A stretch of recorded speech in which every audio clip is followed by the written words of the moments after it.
new sound tonight. Can't hear myself in these monitors for whatever reason tonight. Hopefully you guys can hear me. I see the meter moving. I just don't hear myself in my headphones tonight. I have something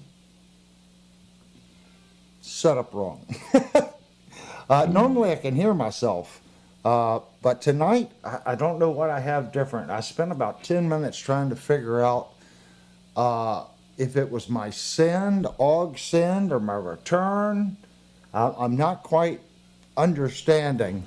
I think the system has gotten a little complicated, and you're going to see right here, little change, and right here, a little change.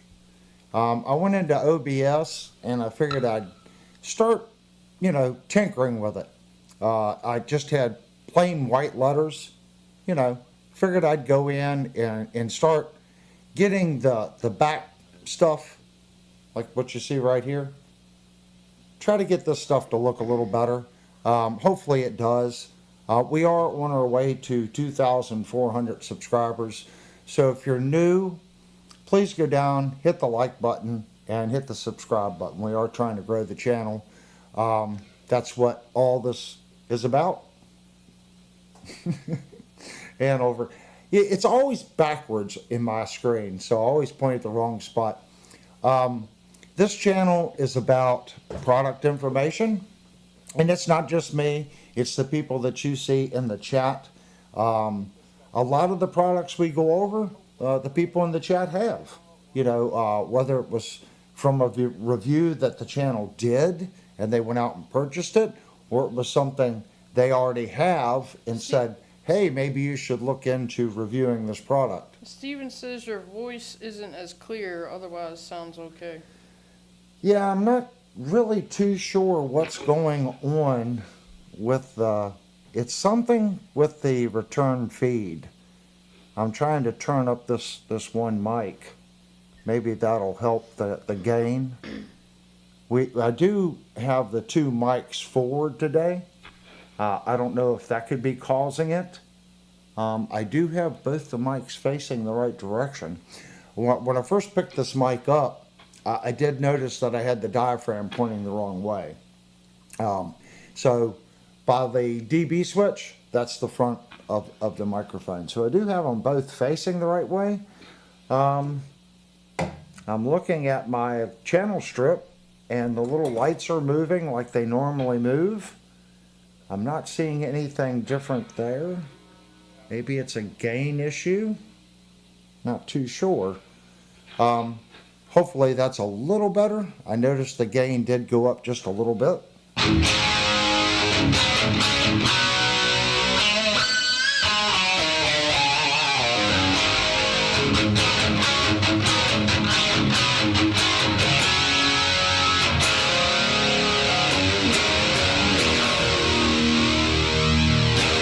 I'm trying to lower the amount of gain that I'm using and still get punch. Everyone cranks up the gain because gain hides things. It also, in a lot of ways, kind of brings the guitar to life as we play it. It feels more responsive. It's easier to get harmonics out of it. So a lot of people use it as a crutch. I know I do. Just say, yes, I use effects as a crutch. That means you're like a recovering alcoholic. You're on the path of fixing it. So I'm on the path of trying to decrease the amount of gain, but I'm still trying to get a sound that makes it easy for me to play and get more harmonics. What's that, honey? Steve said there's a high noise floor, but that might be your amp. Yeah, again, I'm stacking gain stages. The noise floor is probably right here. I do hear the hum.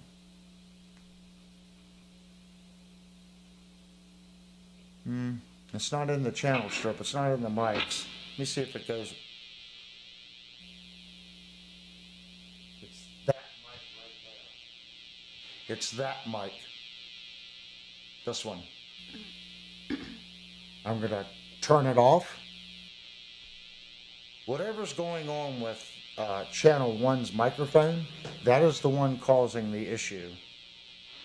Check, check. Turn it back on.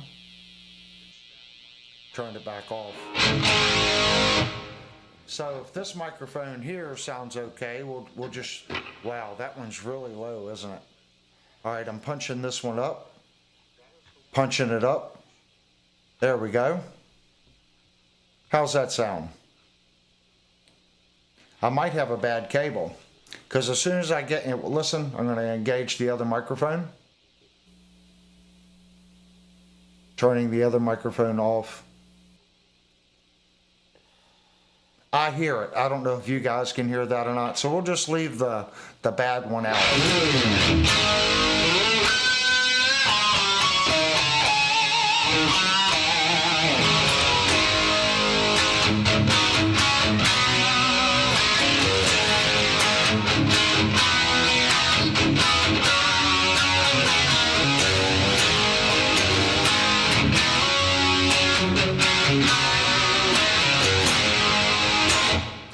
I'm pretty close. I like the overall sound of the chords.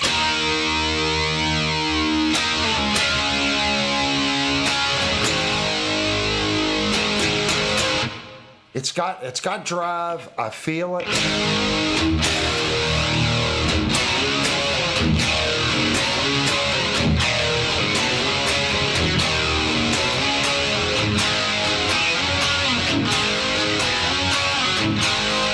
It works on the higher registers and the lower, and it doesn't seem overly booming.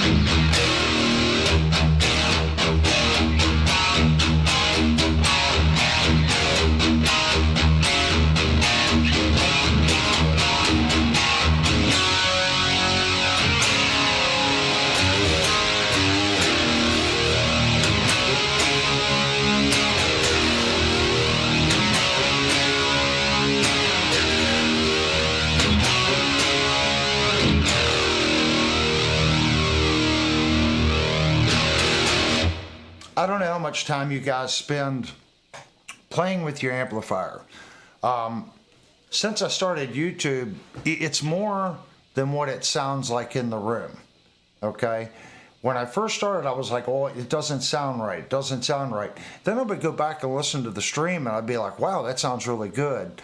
So I think my ear now is starting to understand what takes place when it gets converted, or whatever happens from the speaker in the room actually pushing air and what I hear in my ears versus it going out into my little NUX pulse, then into the interface, then out to you guys. There is a difference. Just because it sounds right to you doesn't mean that that's what you guys are hearing. So am I getting that sound that I hear in the room to you all? It seems like I've gotten close, but then I didn't realize it and I changed my settings. So now I'm going back, watching the stream. I'm not changing the amp. And I want to see what the amp is doing. Last week, way too much reverb. And what was funny is I didn't hear that reverb in my headphones. I don't know why that is. If someone's good at sound engineering, please explain that to me. It's pretty simple. I'm coming right out of the main outs into a NUX pulse into the interface. Now, something I have noticed, the pulse has a knob where you can turn it, and it's supposed to emulate how far the microphone is away from the cabinet. If you're using something like that, what I've noticed, when you pull the microphone in the simulation away from the cabinet, your delays and your reverbs are more pronounced, okay? Tonight, I'm at 50% on the knob, so it's not right according to the emulation in the pedal. It's not on the cabinet, it's not far away from the cabinet, it's at 50%. But again, I'm not hearing a lot of reverb.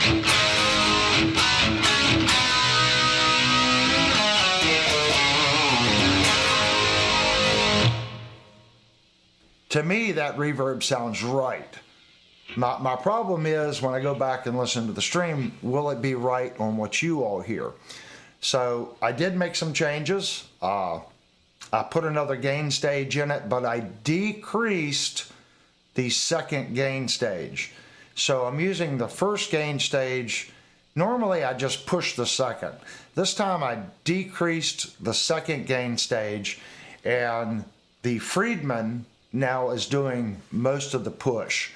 And the second gain stage in the ART, I'm no longer using the solid state preamp section. I went back to the 212AX7 section, but I'm just adding a little color from what I hear in my headphones. So there are technically 3 gain stages in this signal path.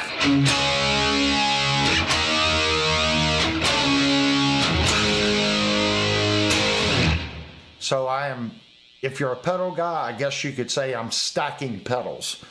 But everything you're hearing tonight is tube. There is no solid state or analog preamp pushing one of the tube amplifiers. Oh, yep. Guys, this week it got cold here and my nose is running faster than I can catch it. So I apologize ahead of time. I've been sniffing all day. You know, back when I was playing bars, a lot of guys were running JCM 800s, okay? Phenomenal amp.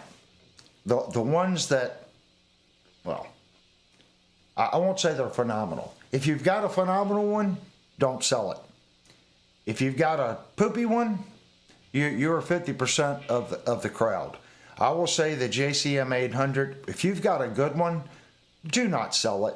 Don't think that, well, I don't like it, I can always get another one. Don't. Just don't sell it.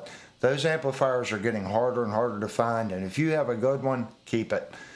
The reason I say a good one, I knew a lot of guys that ran the Ibanez tube screamer in front of them and pushed those things. My gosh, those amplifiers sounded good with a tube screamer in front of it.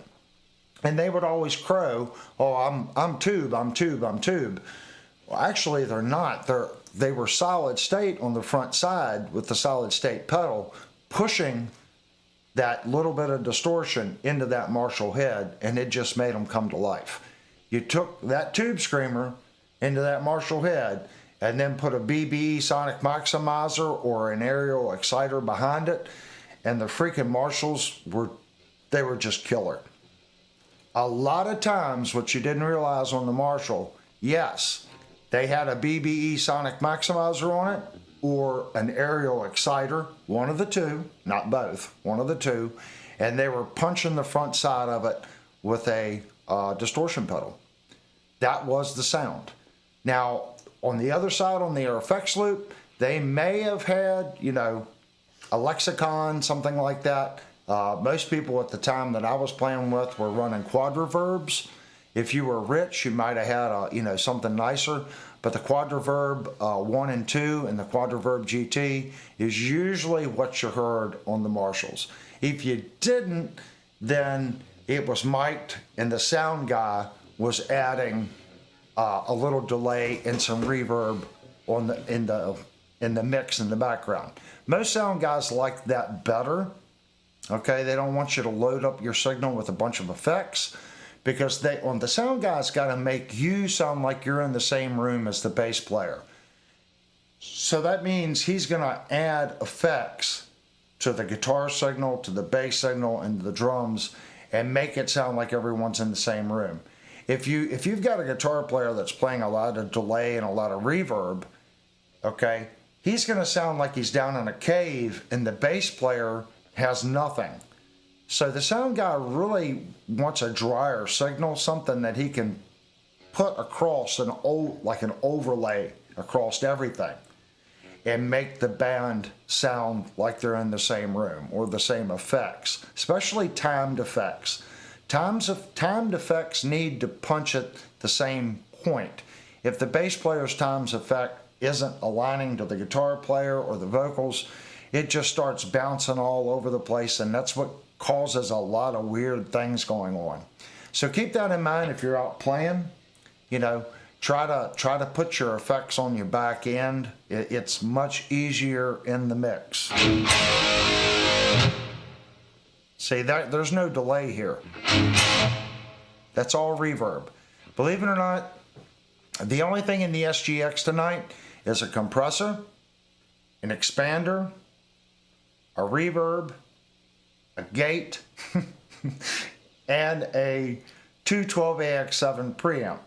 I know you're like, oh, that's it? And above that, we have our Friedman, and in the effects loop, we're running a 362 BBE sounding maximizer.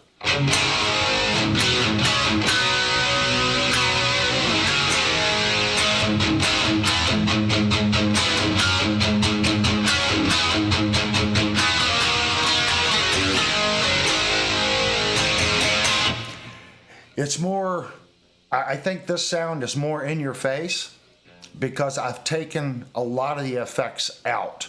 So I'm just compressing it. Notice there's no hum.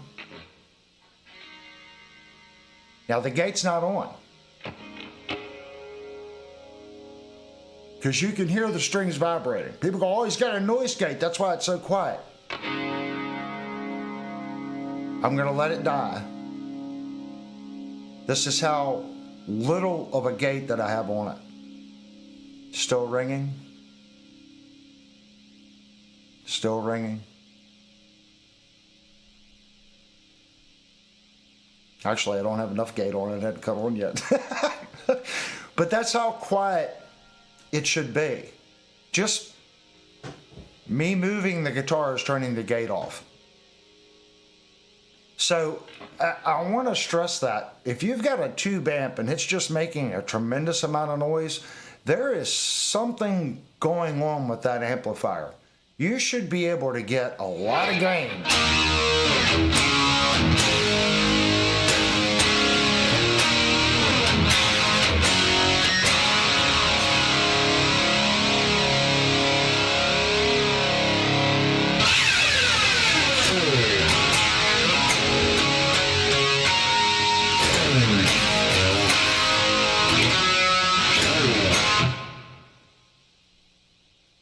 You should get gain without all that noise. You really should. If not, continue to work on it. You can get it. Here's proof. There's no trickery going on here, guys. Look, my guitar cable is going right over here. Here, let me turn this one on. It's plugged in right here to my tuner. There's my tuner. It's coming out of the tuner. And you'll see that cable going up right there into the Friedman. And now you'll see a cable coming out right there, right where my finger is, coming down. That's the headphone jack, right back to this little guy. And that's the little new X Pulse. That's what that is. And then that is going out of the new X Pulse right over here to our interface. That's how the amp is run.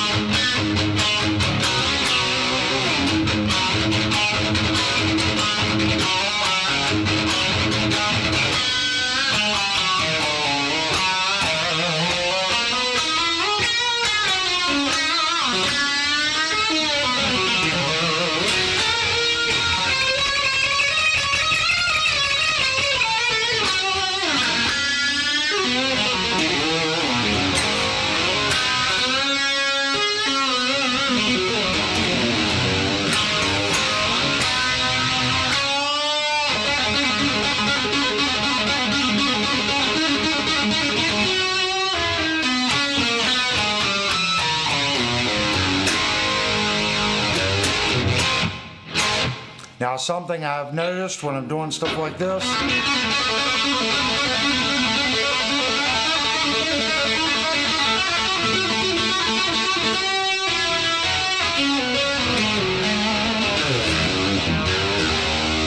Without all that forward push, it's harder to get that.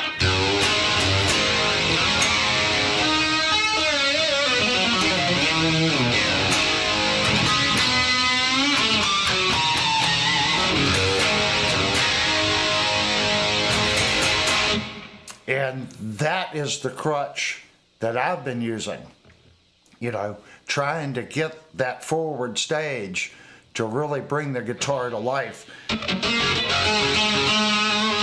The drawback when you get it to the point where it's effortless, I guess that's the way I should put it, it ends up getting a lot of noise in the signal. And I don't mean noise like hum, like we were just talking. Mark said, Avery, how you doing on that end? How am I doing? He said, how you doing on that end? On the end. I don't understand. Let me open up the chat and see if I can read it. Who typed it in, honey? Mark. Oh, how am I doing on this end? If you guys can't tell, I have a really nasty boo-boo.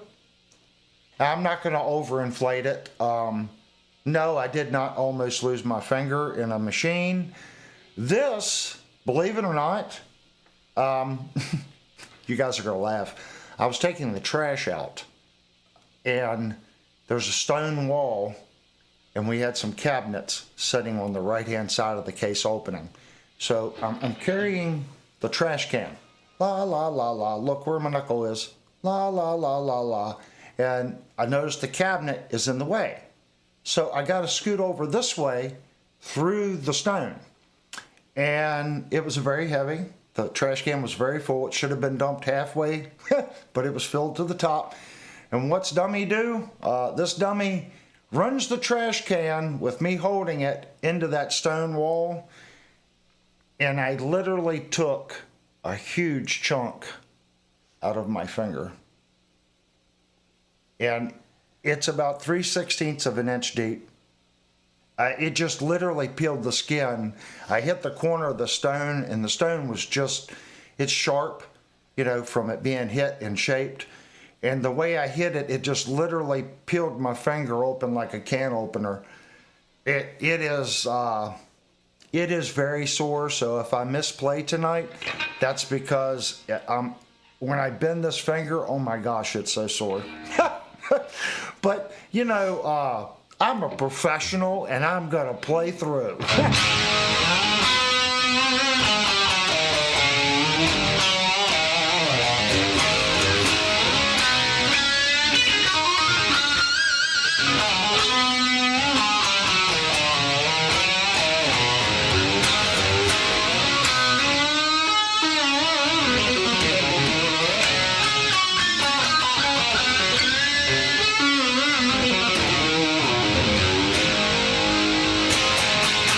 Not too bad for almost amputating my finger off on a stone wall. But that was my day, and it was at the end of the day on Friday. We're cleaning up, and I'm like, okay. And they're like, oh, the dumpster's full, don't worry about it. I'm like, no, let's get everything out to the dumpster before they come pick our luck, they'll come Monday. Let's just get it out there. It's gonna fit. It's already 3:30. I'm like, let's get these 2 cans out there, and they're heavy. It's Friday, 3:30. It's quitting time. Nobody wants to take it. I'm like, I'll grab one, and Manuel, the guy I work with, he grabs the other one. And as soon as I hit the wall, I set the trash can down, and he said, he goes, you work like an animal. Because I'm running through there, and I'm not thinking, and I hit the wall, trying to rush, and I hit my darn finger. And he said something like, you work like an animal, or you're walking like an animal, or something like that. I was just like, oh my gosh, he just walks right past me because I'm taking mine out. I'm going. It's 3:30. I'm out of here. leaves me in there bleeding all over the place. Niles has to go. Oh, okay, Niles. Thank you so much for coming into the stream, man. Well, he darts on out, right? Well, the painter's out there sitting in his truck, and Manuel's like, "Oh, look at his finger, look at his finger." And he's like, "We got a first aid kit." So they spray this blood clot on it and then wrap it all up. And my finger looks like a mummy now for this little, I mean, it's pretty bad. But they spray blood clot on it and they wrap it all up and put this goo on it and bandage it. I'm driving home with my finger sticking straight up because I can't bend it because they put all this gauze around it and this medical tape. So this morning I just said, "No, I'm taking this thing off." So I took it off and let it get some air. But take your time. It was Friday. It was late. I was just like, I just want to get this trash out and go home. And monkey me hit the darn stone wall with a fully loaded trash can. And the weight of the can and me carrying it, it just pushed my finger right into that piece of sharp stone, and it just scalped the skin right off of it. Devastator said that Grace loves the guitar and says thank y'all so much. Yeah, thank you. It's for me. I know Jupe feels the same way. For me, and I'm sure Jupe, like I said, feels the same way. For us, being able to help somebody in need like that, and someone that's wanting to learn guitar, what can you say? You want to bring new people into this great thing. This little 6-string monstrosity that we love so much, you know, we need to get new players in to find out how fantastic of a career this can be or a hobby. I don't care either way you go. Whether you make money playing music or you do it as a hobby. If you make money playing music, I guarantee you started out because you loved music. Okay? So either way, the more people we can get into creating music and enjoying playing, we're way ahead of the game. So when Jupe said that he was going to do that, I was like, I need to participate in this. What can I do on my end? Okay, for me it was like Devastator does a lot on the channel. Okay, he's been here since the beginning when we started doing live streams. So when it was going to his daughter and Jupe said, "Okay, I'm going to give her a guitar," I was like, I need to do something for Devastator. Okay, because he's here every week moderating. He runs the Discord server. So I'm like, I'm going to put some pickups in this guitar, give it a good cleaning, put some new strings on it, make sure the guitar is 100%. Now I'm sure, Jupe did absolutely nothing to the guitar. When I received it, it had just been played. Okay, so no fuss, no muss. But I wanted to put new strings on it, and I thought the guitar needed new pickups. There is nothing on that guitar that's going to limit her from learning. It plays great, it sounds great, and plus it looks great. I think that Firefly looks so much better now with that white-black pickup in it, and I think it sounds so much better. So now when you play it and it feels nice, now you hear it. Before it was like, yeah, it sounds okay. And it played so nice, it was like, okay, this is acceptable. But now when you play it, you're like, man, it's got push, it's got a sound. You look at it, you're like, wow, look at the pretty grain on this guitar. It's a nice guitar. Birdman said, Mr. Squirrel Brain, you need to be more careful. Yeah, Mr. Squirrel Brain definitely needs to be more careful, Birdman. Devastator said Gabriel took her to the music store today and got her a Fender Mustang 150 watt amp to go with the guitar. 150? I didn't know they made the Mustang in such a big amp. Linnell was looking at the Fender amps. That's something I wanted to talk about a little more during this stream. I think she was looking at the GTX 50 watt. And we talked about it the other week. We're really leaning towards the Artisan Katana. I think, now I see we have 32 people in the stream.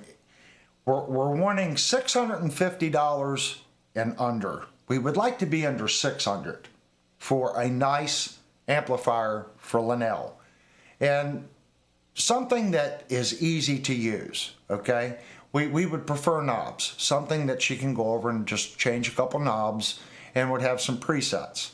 You know, the Fender is nice because it's got 100 bank presets. All she has to do is reach down, turn the knob, and get a completely different sound. It's got volume. The Katana, on the other hand, it has presets, but they're more like amp banks, okay? And you have some knobs where you can turn up and down the effects. Both amps you can plug into the computer, you can do all that fancy stuff. But I'm personally thinking the Katana Artisan would be the better amp. And the reason I say that is I know people that run the Katanas, and the weak link in the Katana is the speaker.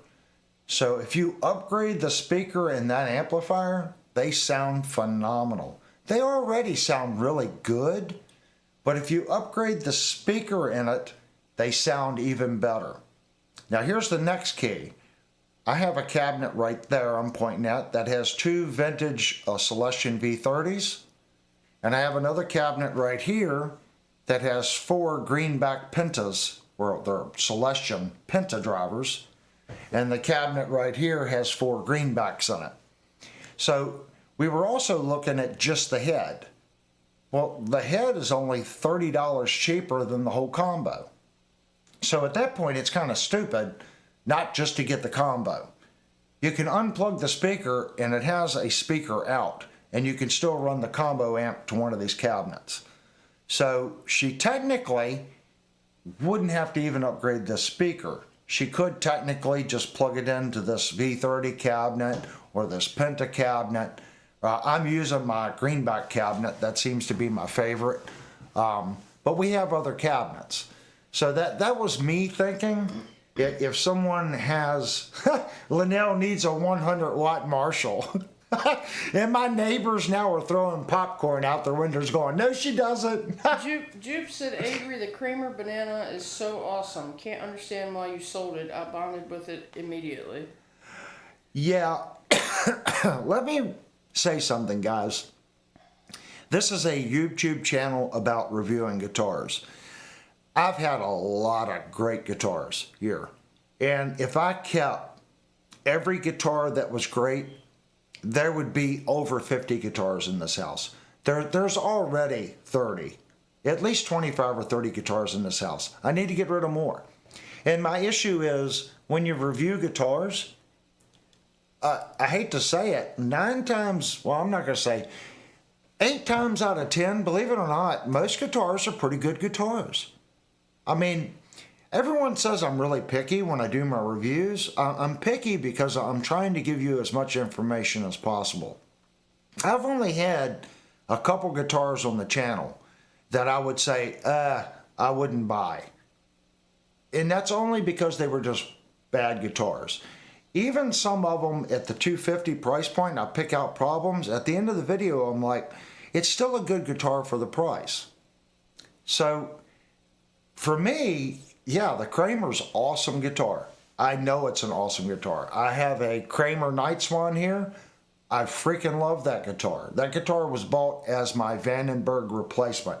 It's the exact same fret wire material, exact same ebony fingerboard, exact same scale length, and the pickup configuration, it's not the same, but it's close.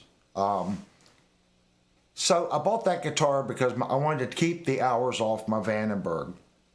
I really should sell the Night Swan too. I can't, it's hard. I need to get down to just guitars that make me play a different way. Jupe says, I think it has a lot to do with Avery putting his touch of expertise into it for sure. Yeah, I did some work to that guitar. I did. But believe it or not, the Beretta, when I received it, I loved it. But everyone knows if you watch the guitars that stay, that I really, really, really, really bond with, they usually have darker wood fingerboards. And I'm not going to say that I don't like maple fingerboards, because I do. I took it, the other Beretta, I have 2 Berettas. So I sold you the yellow one, and the gray one plays just as good, but it's a maple fingerboard. Do I mind it when I'm playing it? No, I think the maple gives it a little bit more attack. You know, some people, oh, now he's going down the tonewood road. I'm telling you what I've experienced. It seems like to me a maple fingerboard guitar just has more bite, more punch, more. I don't want to say bright. It is brighter, but it's the way the guitar sends it to the amplifier. It's just more punchy and attacky sounding on the treble side. Some people go, oh, that's just, it's brighter. Whatever it is, I've noticed that with maple. Maybe it's my little squirrel ears. If you guys have the exact same guitar, and one's got a rosewood fingerboard and one's got a maple fingerboard, have you heard the difference? Because I've had Telecasters in the past, one Telecaster with a maple fingerboard, one with a rosewood fingerboard. And the maple one just seemed like it was more twangy than the maple one. Maybe it was just me, you know, I didn't have blindfolds on, so I know which one I'm picking up. But to me, I thought the maple Tele was just more twangy and spanky sounding than the one with rosewood. Vox said, Avery said how many guitars he has, but real question is, how many does Linnell have? Well, yeah, I guess my guitar collection has been going down, and Linnell's collection has been going up. But I'm going to be honest with you, Linnell's almost to the point now where I think she's going to have to start doing like me. And if she gets another one will have to leave. My personal guitar collection, I can tell you what I consider my personal guitars are. I have two PV Nitro Active Vandenbergs from 1987. One I bought as a fixer-upper that's still in the case that I want to restore. The body on it's great. So I have two of those. I have one 1988 PV Nitro Passive HSS. I have one 1989 PV Vandenberg that's been well played. Those guitars aren't going anywhere. My PVs aren't going anywhere. My next guitar is a 1986 Kramer Pacer Imperial that's in mint. That guitar is not going anywhere. Those are my never selling guitars. Everything else could leave. I just picked up my Schecter Mach 6. Love that guitar. But it's a new guitar, and I like it. I do. I think that guitar plays great. Is it a forever guitar? I don't know. I know the ones I previously mentioned, those are forever guitars.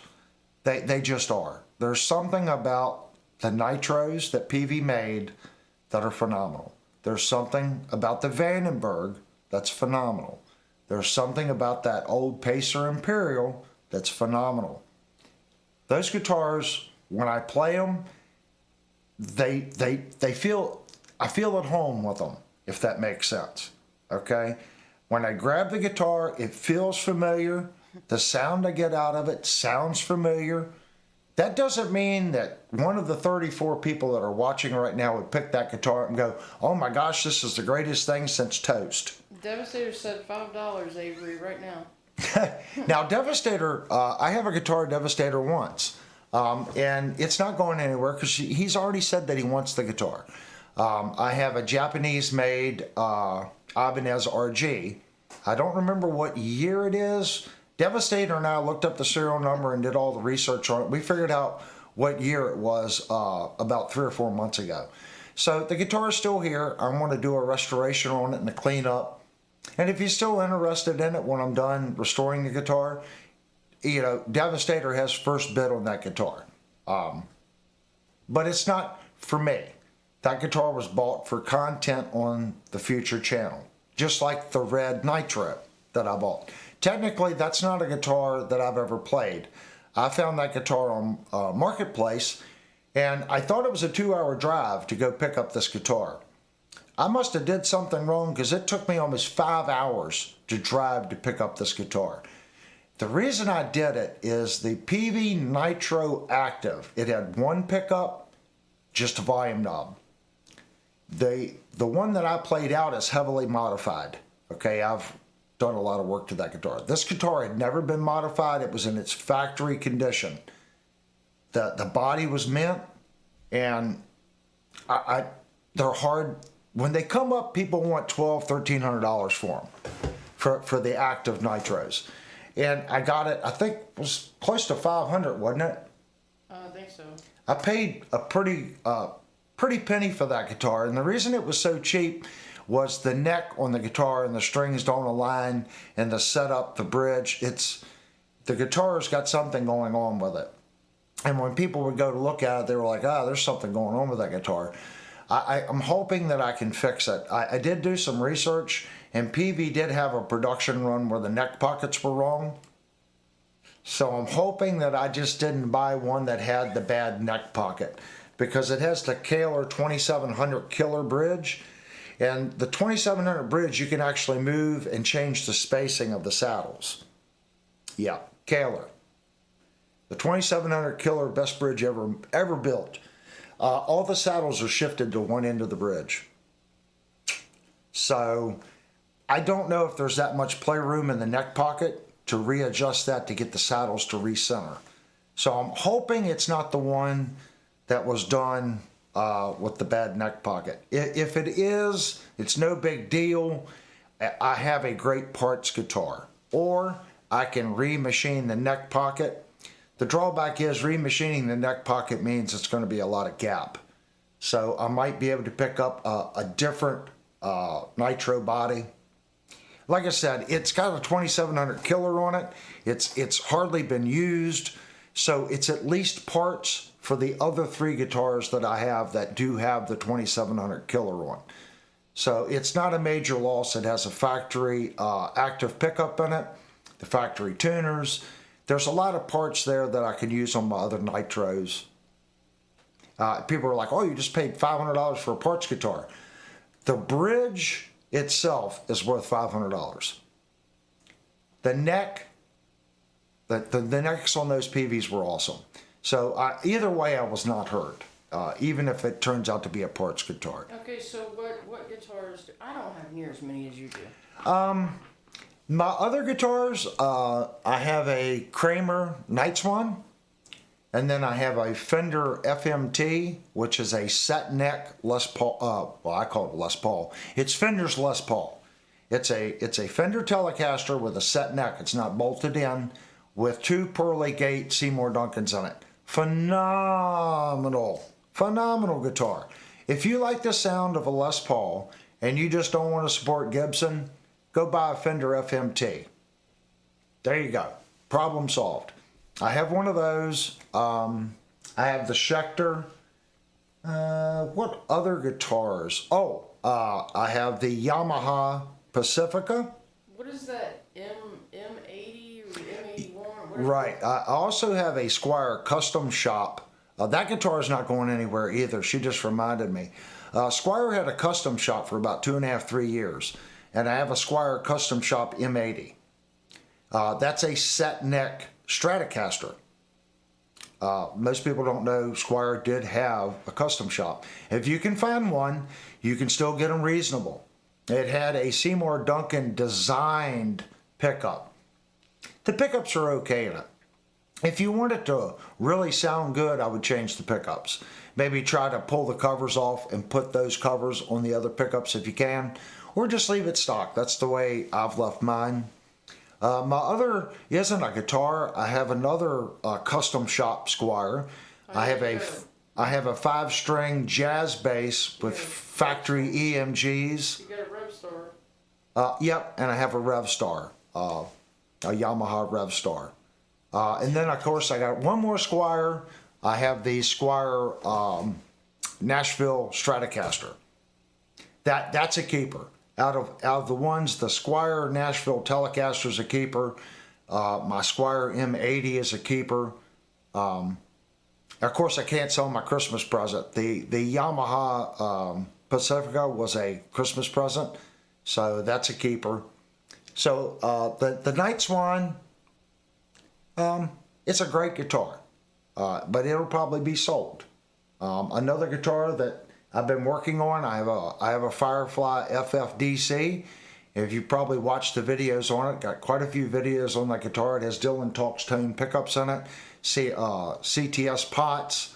I completely reworked the neck, redressed all the frets. Killer guitar. Got a roller bridge on it, got a high mass tailpiece on it. I've done a demo on the channel. That guitar will probably be sold soon. It was done for content.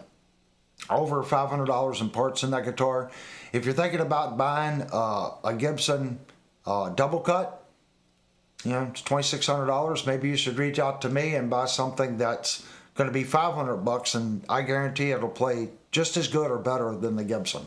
I have 6 guitars here, and one that hasn't shown up at Show No Music yet. Yeah, Linnell has 6. She has the Chapman ML2 Pro. Then, of course, this guitar that I always play. She also has a S model, which is right behind me. That's Linnell's guitar right there, if I can get it on screen. That's an S model. So that's 3. She has a Firefly Les Paul.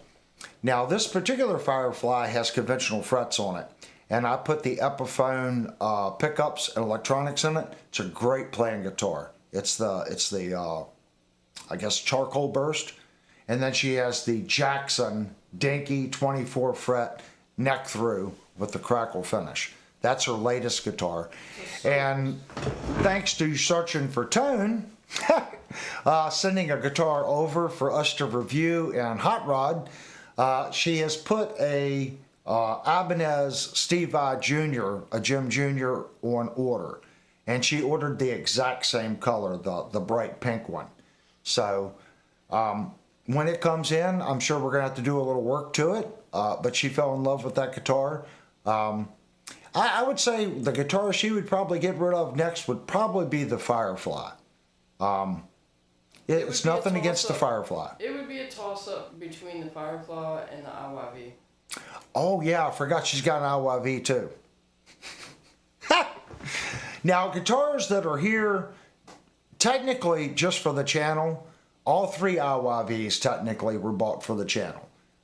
We have the hollow body that has the Tree of Life in it. Then we have the neck through Tree of Life model. Then on that model, we also have the cheaper black one. Then we have the Firefly FFDC that's here for review, fix up, and sale. Then we have the Firefly Super Strat, which is the George Lynch copy. That's downstairs, getting work on it. We're going to put a new bridge on it. Get that guitar 100%. It's here for product information. If you bought that guitar, it's still for sale. That's content that people can use right now because that guitar is horrible out of the box. It will not stay in tune. So I'm going to document everything that I do to that guitar for everyone that's bought that horrible instrument from Firefly. I think it could be a great guitar. You're not buying it for $300 and getting it great out of the box. You're going to put a bridge in it. So that one's here just for content. And I'm trying to think of anything else that's here just for content. There's quite a few more that I'm just forgetting, guys. I hate to say that. You get to the point where you actually forget what's here. But I'm going to say at least 10 or 15 guitars are more content-oriented that are still here.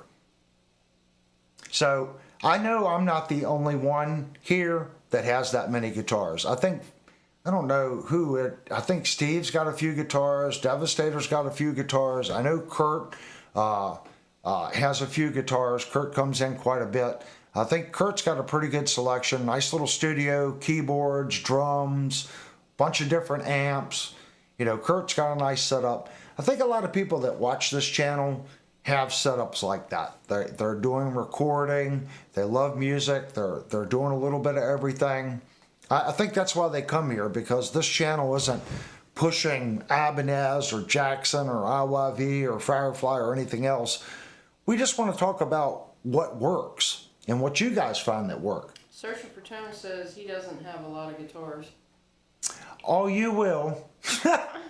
YouTube will make sure, Brian, that you have a ton of guitars.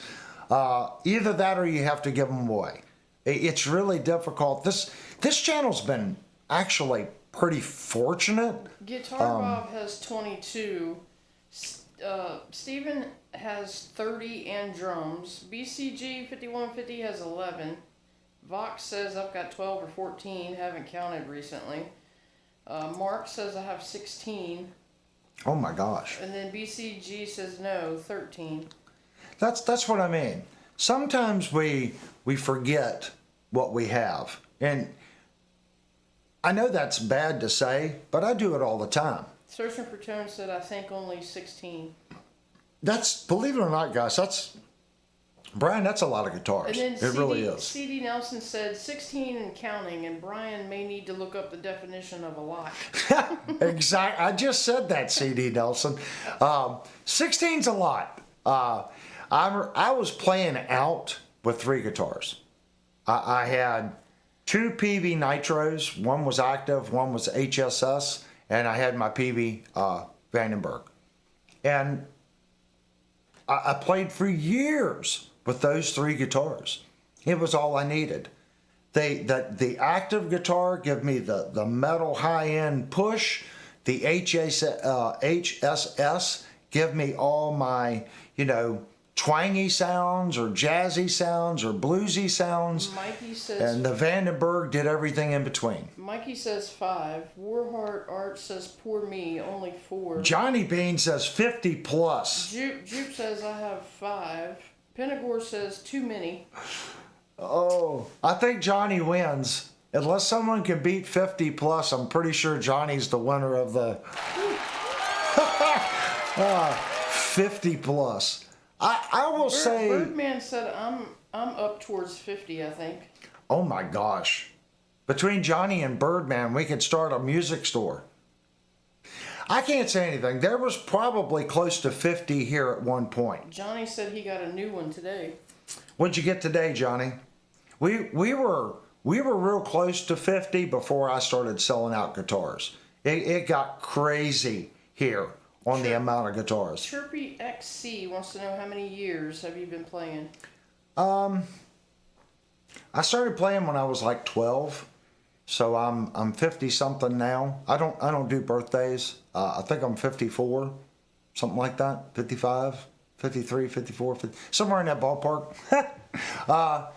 I might be. Yeah, I'm probably 54. So I've been playing a long time, but I will qualify that I took a good, 15-year break, yeah, at least. Mark said we need to start Guitars Anonymous. I'm a paid member of Guitars Anonymous. I took a long break when I had my first son. That was my last band. I tried to play the first year when Nathan was born, and I just couldn't play in a band, work in the city, and be a father. So that's when I decided to stop playing. So I guess about really 4 years ago, Linnell talked me into really playing again. I was playing a little bit, but she was the one that really said, look, you like playing, maybe you should dust off your equipment and play. And I didn't realize how much music helped me through the day. I was going to work getting stressed out and just all this, all that. And, there was things that I enjoyed doing that I gave up. Motorcycle riding and music. And Linnell has said, look, these are things that you like. You can't work all day and not do something that you like.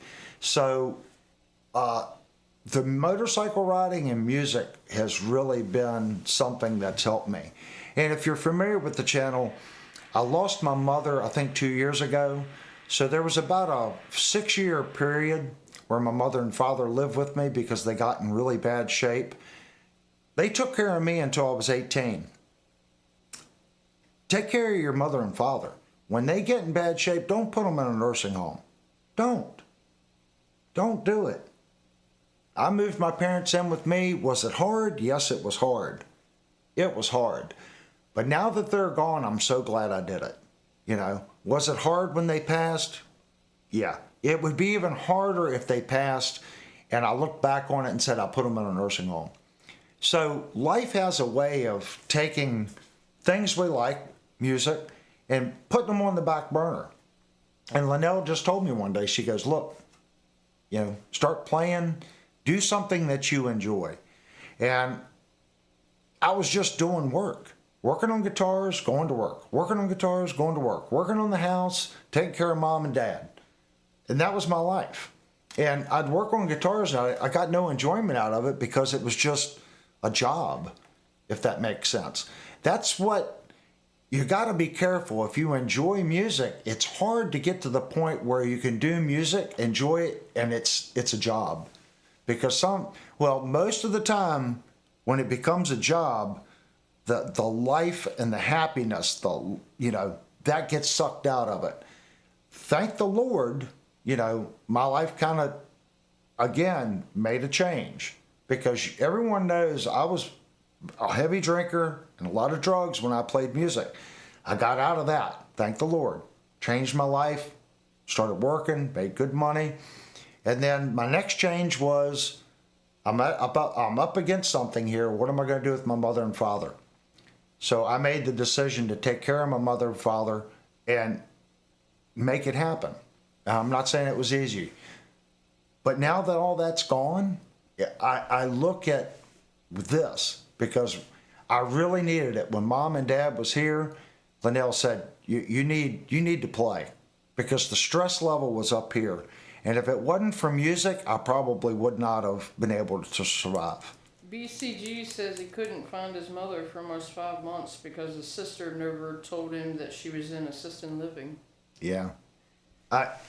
My mother and father both had Alzheimer's and dementia, and it just makes it so hard because if you've lived with someone with those horrible diseases, it's hard. And you can sit there and, I love my parents all to death. It doesn't matter how much you love someone. We're not talking about loving or hating or whatever. You can love them.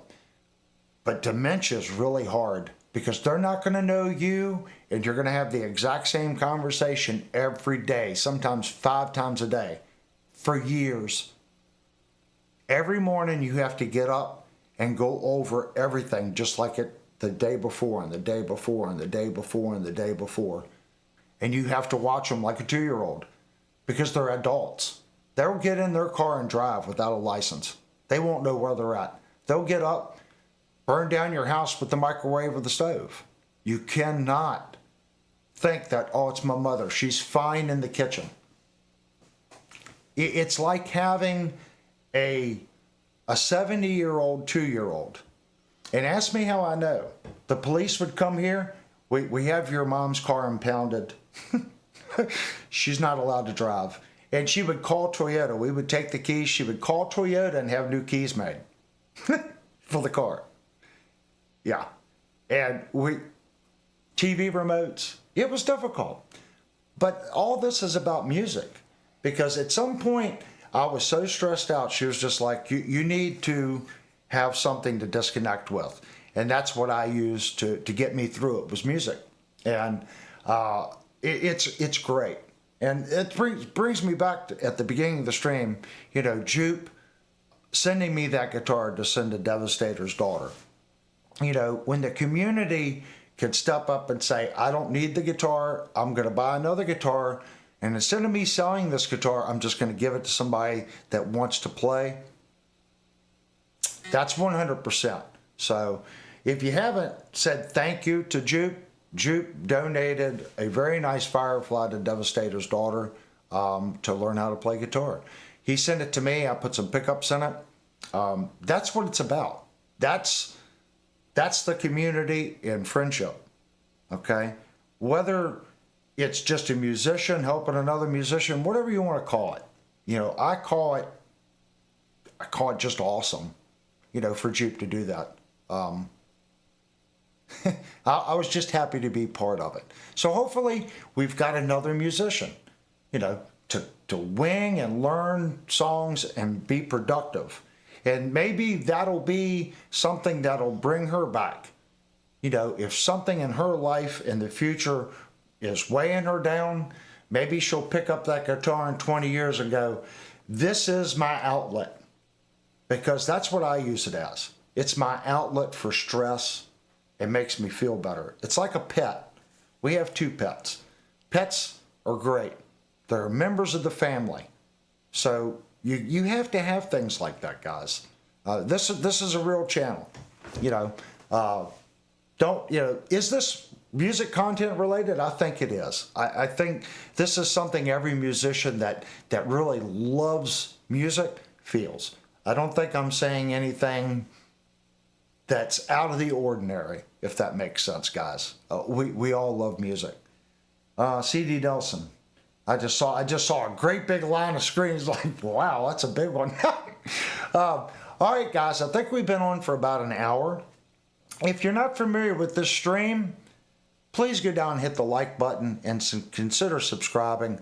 I work very, very hard for your subscription. I'm not going to blow up your email box and your box on YouTube. We do 2 live streams a week and usually 1 video a week. Our content here, I believe, has meaning. We review a lot of guitars. We've reviewed over 60 guitars, and we have a lot of videos on fret leveling, fret dressing, pickup wiring, cleaning your guitar, setting up Floyd Rose bridges. There's a tremendous amount of content at the homepage that you can go check out. There's over 200 videos and over 60 some guitar reviews. So please go check it out. We work hard. And the people that you see with the blue wrenches, please say thank you. They're here just in case. We have a good community, a good group of people coming in. The chat's good. If you got a question, I don't know it, that's what the chat's for. Everyone's here, they're musicians. That's what it's about. We're here to play music and teach one another what we've learned. What Devastator or Brian or C.D. Nelson or Joe has learned, I see Joe's in the chat, is completely different. So if we all share that information, that's what it's about. Anyway, you didn't have to be a subscriber to chat. I want you to come in, chat, okay? And you also notice there's no commercials. So I expect people to see commercials later on. If you're watching it live, there's no commercials. The channel is funded by Circle Chats or Super Stickers and stuff like that. So if you want to support the channel, that's the way we've been doing it. A lot of people don't like to step outside of YouTube for donations. YouTube does take 30%. It's just how it is. But that's how we fund the channel. When we buy a guitar, we fix it. Sometimes we don't get every dollar out of it.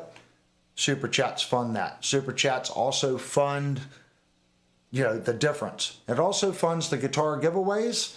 And we have a guitar giveaway right now. It's a Jet JS500. Please go to Discord, go to the guitar giveaway room and say, yes, I want to be entered in on the free Jet JS500. We're going to do a video on setting up the guitar and putting on new strings as your specs. Whatever your spec is, that's how I'm going to set up the guitar and send it to you. The drawing is November 29th, just so everyone knows. So go over to Discord, sign up for the free guitar giveaway. We're going to take a 5-minute break. That allows you to hit the restroom, get something to drink, get some munchies, and we'll be back in about 5 minutes.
Okay.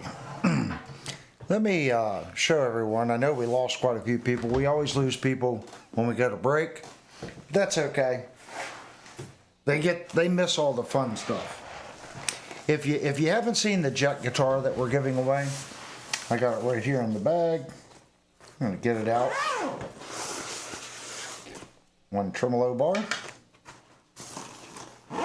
You also get this really nice Gator gig bag. Just so you know.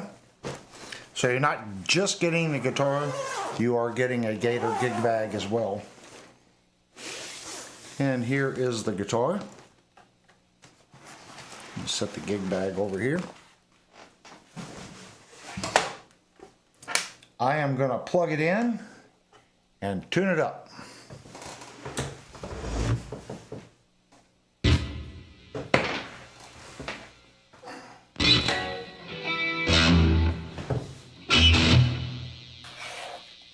Let's see what it's tuned at.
That, believe it or not, is the neck position.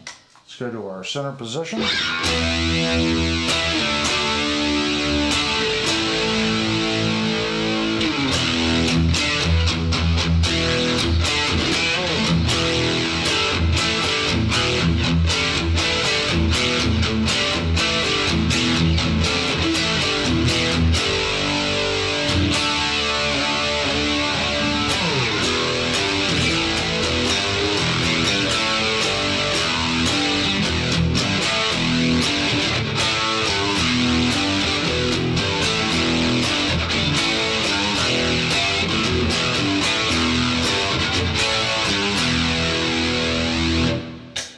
Down to our bridge position. How does the Jet compare to the eArt Omni 24?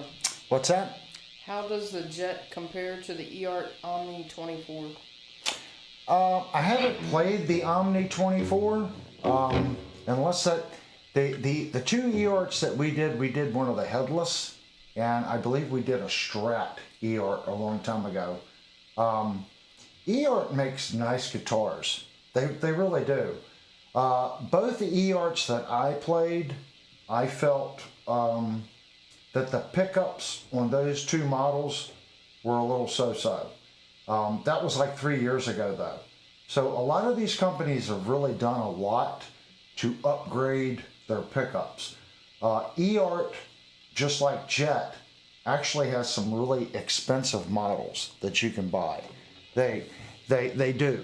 So if you're looking at eArt, just make sure that you're, they're all going to have great fretwork. I haven't heard anyone say anything bad about eArt's fretwork.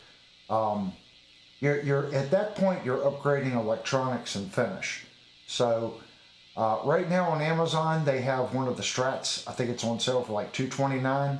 It's a phenomenal guitar for $229. I would buy that eArt before I bought the Firefly.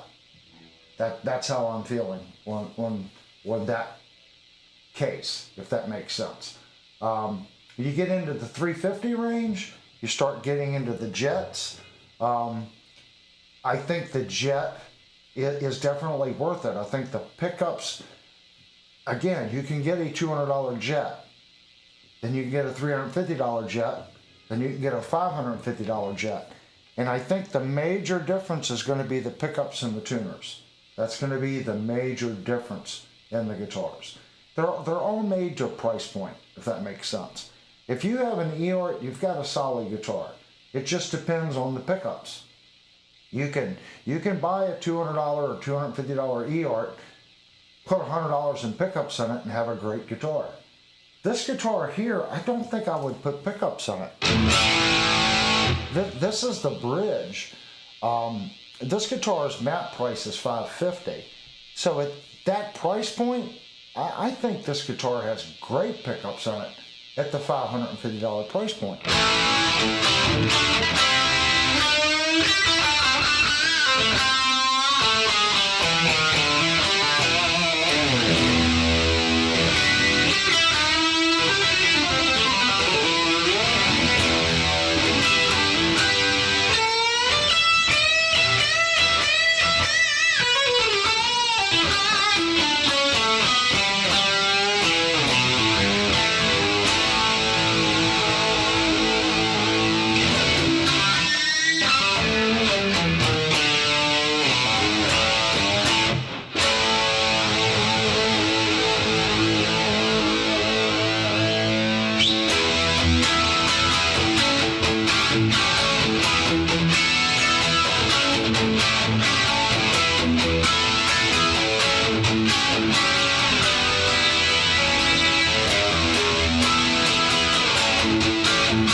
That's a good sounding freaking guitar. It doesn't need anything.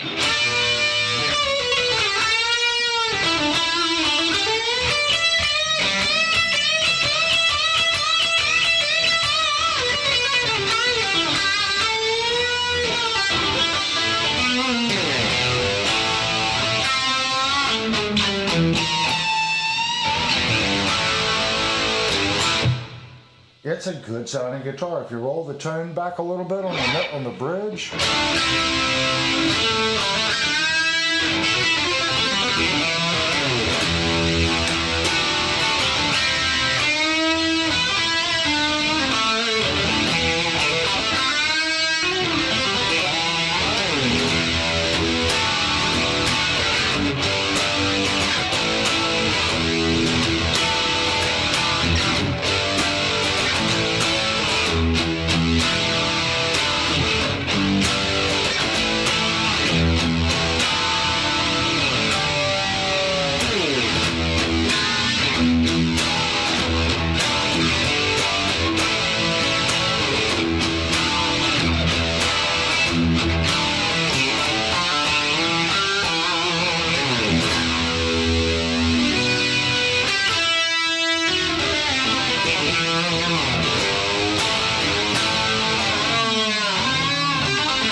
It's got a good sound. And the tone knob is responsive. It didn't get, a lot of times when you roll the tone back on some guitars, they just get dark sounding, muddy sounding. I mean, listen.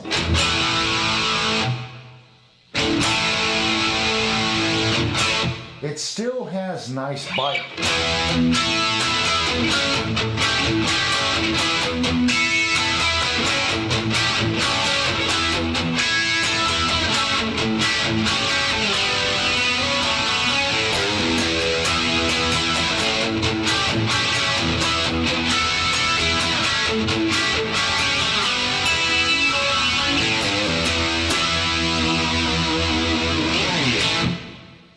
That right there alone is worth the little bit of extra money that you're going to spend on the JS500. What is the trim system on that? This is a Wilkinson. It's a non-locking, but it works well. Can you beat it up like a Floyd Rose? No. I'm not going to push the bar down to the body. It's not for that. But doing light...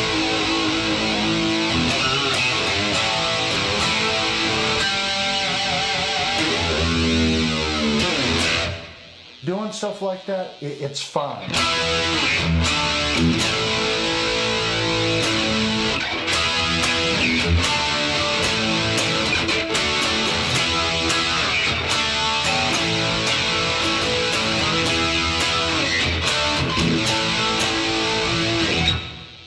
It's a great. If I give this, well, it's being given away. I'm really thinking about getting one for myself. Birdman said, "I love mud, Mr. Squirrel." Haha. I like this guitar. I'm really, Shenandoah Music's thinking about bringing these in. And again, I want to give those guys a shout out. Please bring Jet in. I know Jet doesn't have a big name in the United States. If you guys are watching tonight, I know you guys brought them in. You're thinking about it. Just bring them in. Bring in this guitar. Bring in the JS 300 or 350, maybe the cheaper one. And I know you're selling Squire, but this is a different kind of guitar than what the Squire is. This is going to compete with your, $400 Ibanez's and Jacksons. It's going to be in that, but it's still a Strat. It's a budget. I think they should bring them in. That brings me to where the guitar come from. It did come from Shenandoah, and they sold it to me pretty much at cost. Is it straight up maple or roasted? This is a roasted maple neck on this guitar. Beautiful neck on this guitar. Look at the grain on that neck. Look at how it pops. Locking tuners. It's a fantastic guitar. And the finish on the guitar, I can't get over the finish on this guitar. It feels like butter. Mark says, I gotta come up Virginia way after I come back from Huntington Beach. The one thing about eArt is pickup separation, just not clear enough, but I can adjust it out of the pedals and amps. And then he says, I'm gonna come up and play bass for you. Cool. That's a lot, Mark. It's part of what the channel's here for. We're trying to find instruments that hit a certain price point and you know what you're getting. In my opinion, we haven't reviewed this guitar yet. I haven't checked the frets, but it plays great. You can have a couple, I'm real picky. Like when I check, I'll tell you, most techs would not say anything about this fret because they know it's, unless you slam the action, you're never going to have a problem with it. But it's still nice to get a guitar and there's zero issues, okay? This guitar, you could lower the action even more on it. It plays nice, okay? The pickups sound nice. The only thing I've noticed with it is the tuning keys. They feel real tight. And a couple people have said loosen the screw, that the top piece might be just overly tightened into the mechanism, but they feel tight to me. But they are locking tuners. That's the only thing I see with the guitar, and that could be something I could just go through and loosen these screws a little bit. It might get that tight feel out of the tuner. I like the way it sounds. The switch feels decent. The controls, I like the way these controls feel. Some people like the completely friction-free knobs. I'm not a big fan of the friction-free. It just feels like I'm not turning anything. This knob feels really smooth. Have you ever, tried to spin like a bearing that's freshly packed with grease? That's what this feels like. Devastator said, pay for a hot blonde, you're getting a problem, LOL. Wow. I like the feel of the volume knob and the tone knob on this guitar. They feel smooth, but they have a feel to them. If you go back and watch our last review, I reviewed an Ibanez Gem, and I was playing with the controls, and I said it just felt cheap. This feels like quality. It really does. If I reach down and I turn a knob and it feels like that, it just feels like quality. And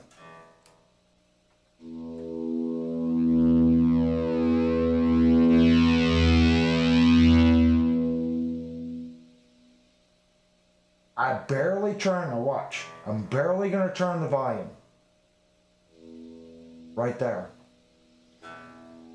I can hear it. I've only turned the volume knob an eighth.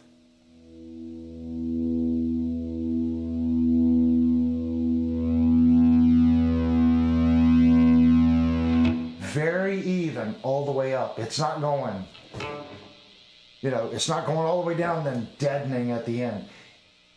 All the way through the volume knob, there's a difference.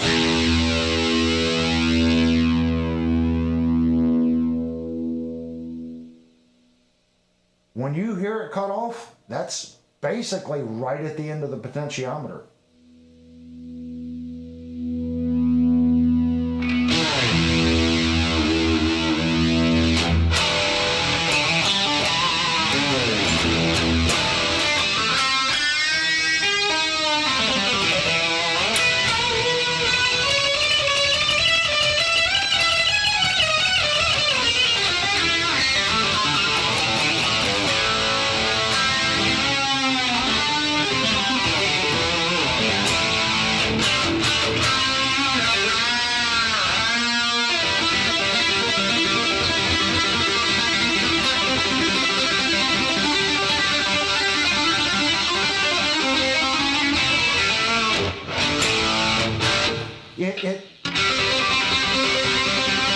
It responds well to hammer-ons too. It's got enough fret where you can dig into it.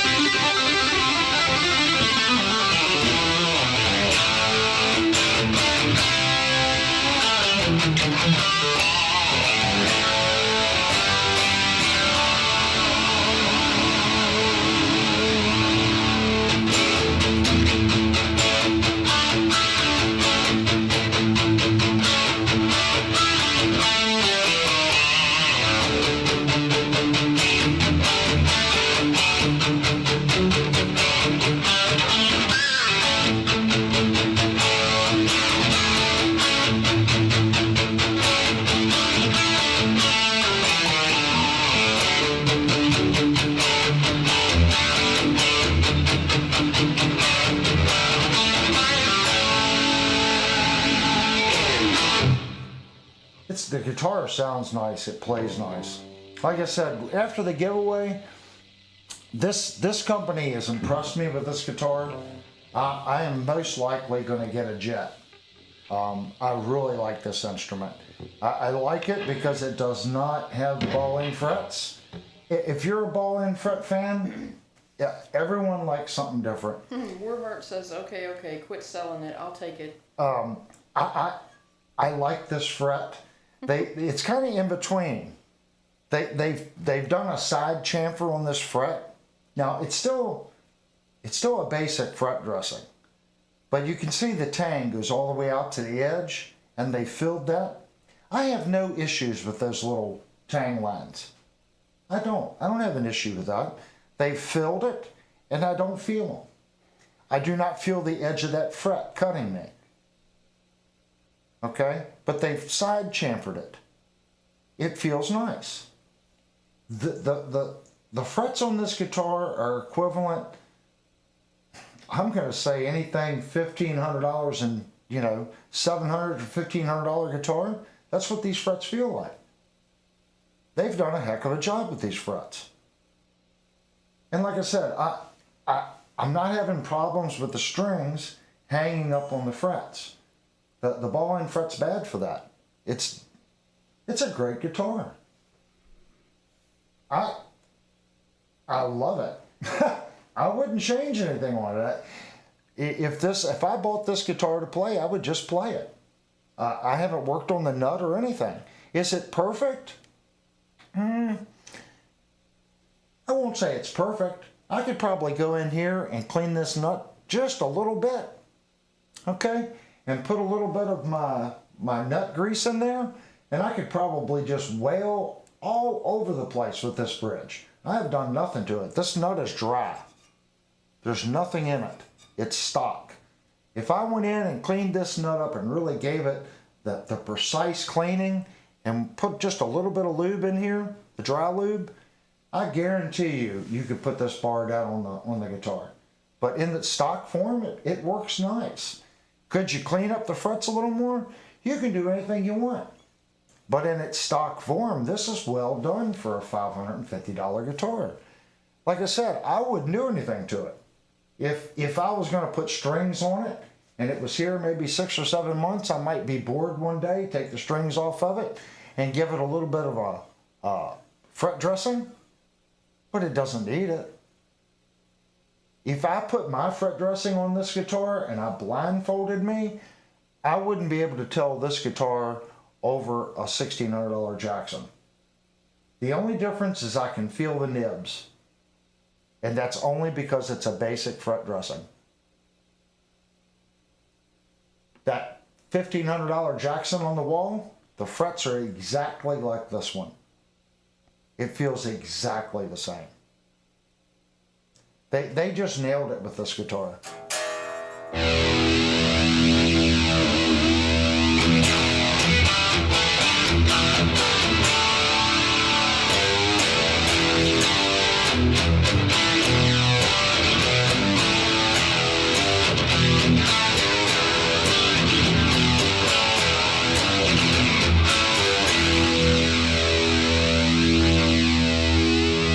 I like the break-up.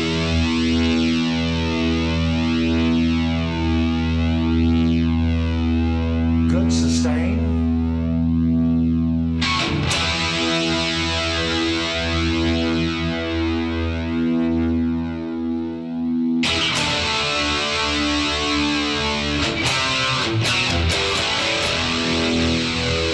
It's a good guitar. If you want to enter to win this guitar, head over to Discord. Go down. If you're not subscribed to the channel, hit the subscribe button. Got to be publicly subscribed. Head over to Discord, go in the opt-in room for the guitar giveaway, and say, please enter me in to win the Jet 500, JS 500. And if your name is different on Discord than what it is on YouTube, please put in there, I go by such and such on YouTube, and Devastator will put your name on the spinny wheel. We spin the wheel on the 29th. What's the radius? I'm going to guess by playing it a 14. I don't have my radius gauges up here. Maybe we should do that next Thursday night. I think we're getting close enough to the drawing night to where we should do some specs. So if you're interested in this guitar and you're entered to win the guitar, or you're going to enter to win the guitar, come back next Thursday night. We'll do a fret level check on it. We're going to plug it in, get some pickup readings, check the measurements on the neck, do all that kind of neat stuff so you get a better idea of what the guitar actually is. The neck, it's not what I call a super shredder. Okay, it's not thin like my Schecter. It's not thick. I'm going to say that it's a little thicker than like a Wizard 2 neck. So it feels a lot like, it's probably just a fraction thicker than my Kramer neck. But it's not a thick neck.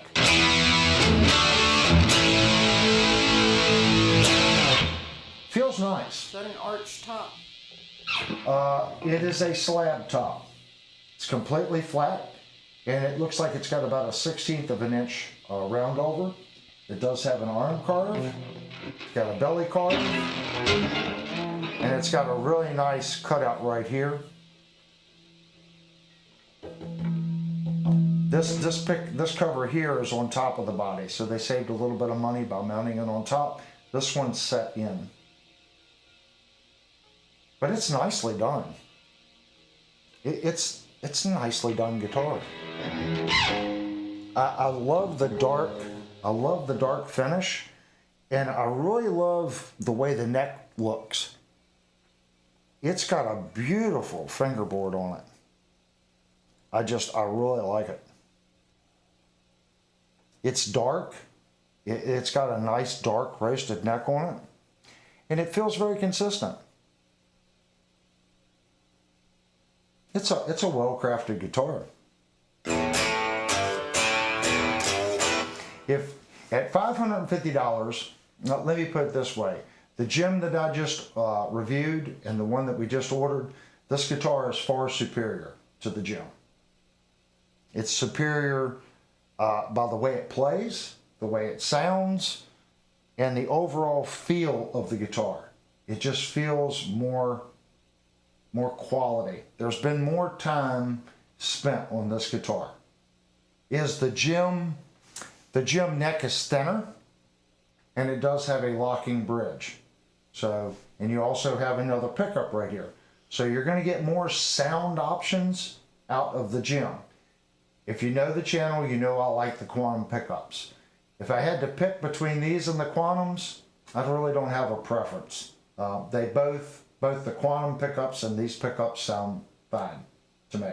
I think these just a little bit clearer, but the Quantum pickups have a little bit more push, if that makes sense. I'm not going to say one's better than the other. If you want more high gain, I think the Quantum's probably a little better, but this pickup sounds a little more articulate and a little cleaner, if that makes sense. But they definitely break up well.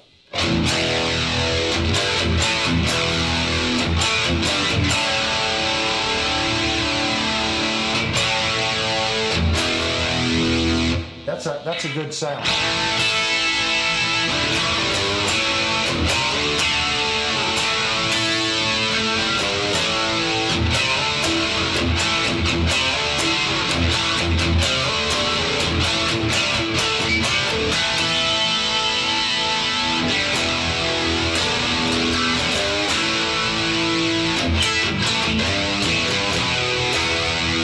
It's got a good sound.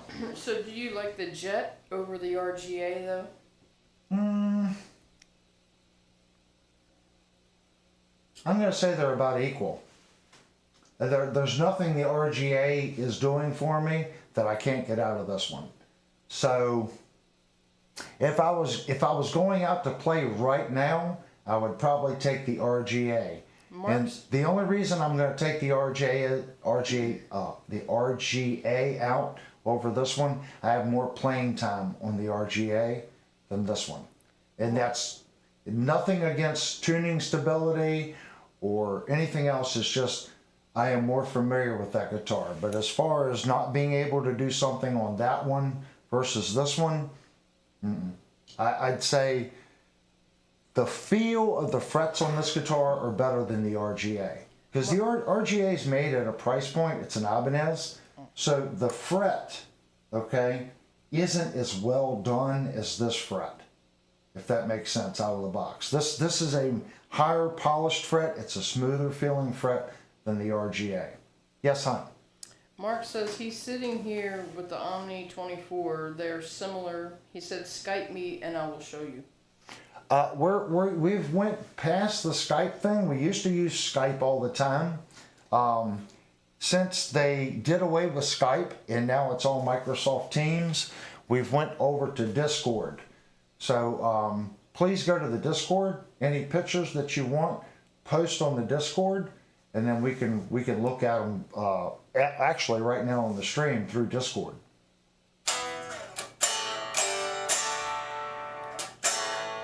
That's what it brings me back to what we were saying earlier. There's so many really good guitars. So you got to kind of go, okay, Avery's saying this, and if these are the things that you like on a guitar, then sure, purchase one. The RGA is a fixed tail, okay, so you don't have a bridge, okay. The Quantum pickups, like I said, I think have a little bit more bite, a little more attack, but they're not quite as clean.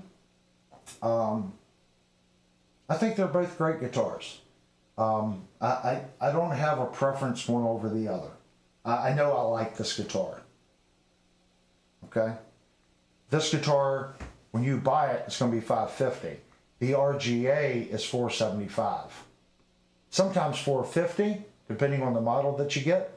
So it's about a $50 to $100 cheaper guitar than this one. And I can see it. That this guitar is a little bit more money. It's got a little bit better fretwork done to it.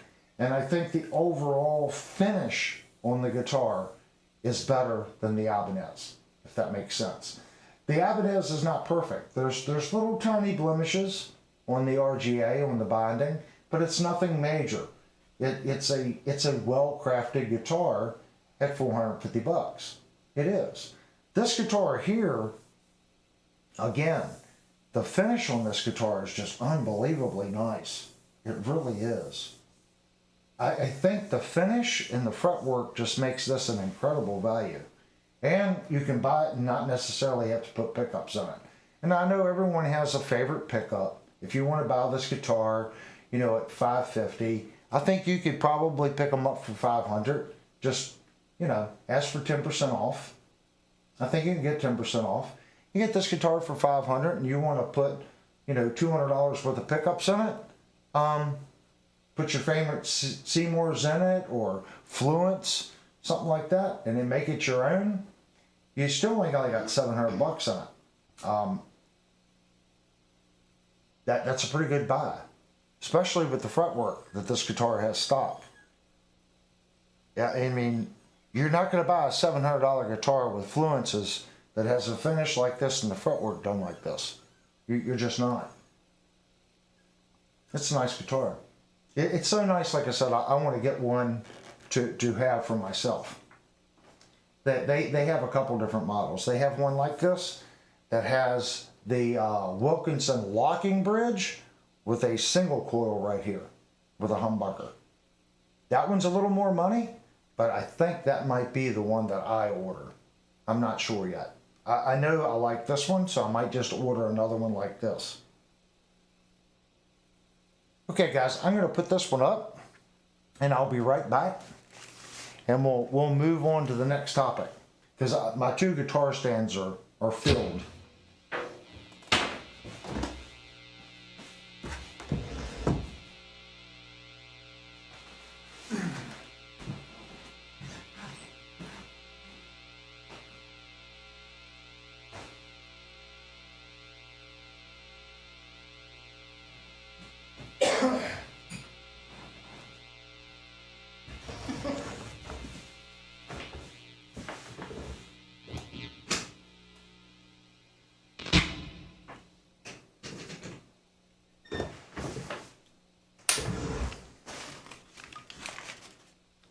Okay, I'm going to switch back over to the front camera.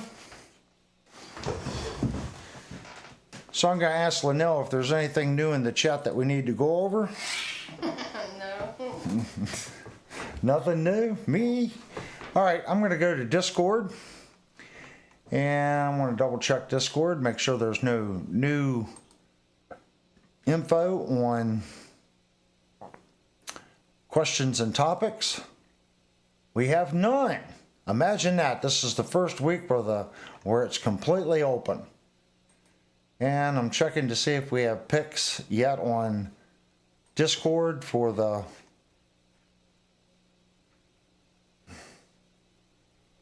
no picks as of yet. So I will go back. Well, let me check guitar and music. Nope. So I think we're all caught up, guys. Not IYV. I touched I don't even know how you pronounce that. Monoprice and Epiphone. Devastator was asking if guitars have been touched today. Well, he asked Birdman, have you touched your IYV today? I see we got Trucker Bob in the group. That was last month's winner, the last guitar giveaway. Trucker Bob, I think, did not enter this time, guys. So odds are you got a chance to win since Trucker Bob didn't enter. If you haven't seen the pictures of what Trucker Bob did to that guitar, please go over to Discord and check that out. He has really made that guitar his own. He has put the Trucker Bob spin on it. Trucker Bob also made the comment that if the winner doesn't like the Jet, he might be willing to trade the Fender player for the Jet. The player already has a Wilkinson bridge upgrade and locking tuners. He would consider it due to the fact that he likes a flatter neck. Ooh. I don't know what the neck on the Jet's going to be. I'm thinking it's right around 14. I'm not sure. If anyone's interested, like I said, next week, next Thursday, our next stream, we will do a review on the JS500. We'll get out the gauges. We'll check the neck thickness. The neck on this one feels a little thicker. Now, I'm going off memory. It's either the same or just a fraction thicker than the Fender, Bob, just a fraction. The neck radius does feel flatter, okay? So keep that in mind. Played my FF, IYV, and my T's. That's Time Surfing Alien. Good to see Time Surfing Alien in the group. I like to see returning people. The Mini Guitar Society, playing my rebuilt Washburn. Oh, that reminds me. Stefan has sent a guitar to the channel for December's giveaway. Now, we said we were going to do every other month, so most likely it's going to be a giveaway for January. So this Washburn, I'm pretty sure he's sending us a Washburn for the giveaway. Talk to him on the phone. I know that it's been sent out. I do not have the guitar yet, so I think it's supposed to be here Monday or Tuesday. So we can actually take a look at that guitar on Thursday as well. That'll be our next guitar giveaway. Well, of course, we need to do a little work to the guitar, and we want to thank him for doing that. Again, that's the community stepping up and saying, hey, I've got a guitar, and for the channel, I'm going to send it to you, and let's do a giveaway on it. And he's told me that there's one or two of the tuning keys that are going to need some service. So we may have to put some tuning keys on it. Of course, we're going to do the music and gear tune-up on it. New strings, good setup. And anything we find wrong with the frets, we're going to look at the frets, give it a good cleaning. If there is a fret that's off here or there, we're going to fix it. So whoever wins that guitar is going to have an awesome Washburn. I've seen pictures of it. He said be here Monday, so they say. Yeah, so thank you so much. Again, like I said, that's the community stepping up and saying, hey, let's send some stuff, let's do a giveaway on it, be good content. It's an awesome guitar. He's not playing it, so it needs a home. Up. She's got a new hat, guys. Did you all see the hat? She needs to come back out and show off her hat. It's not new. She never wears that hat. No, I never wear it, but it's not new.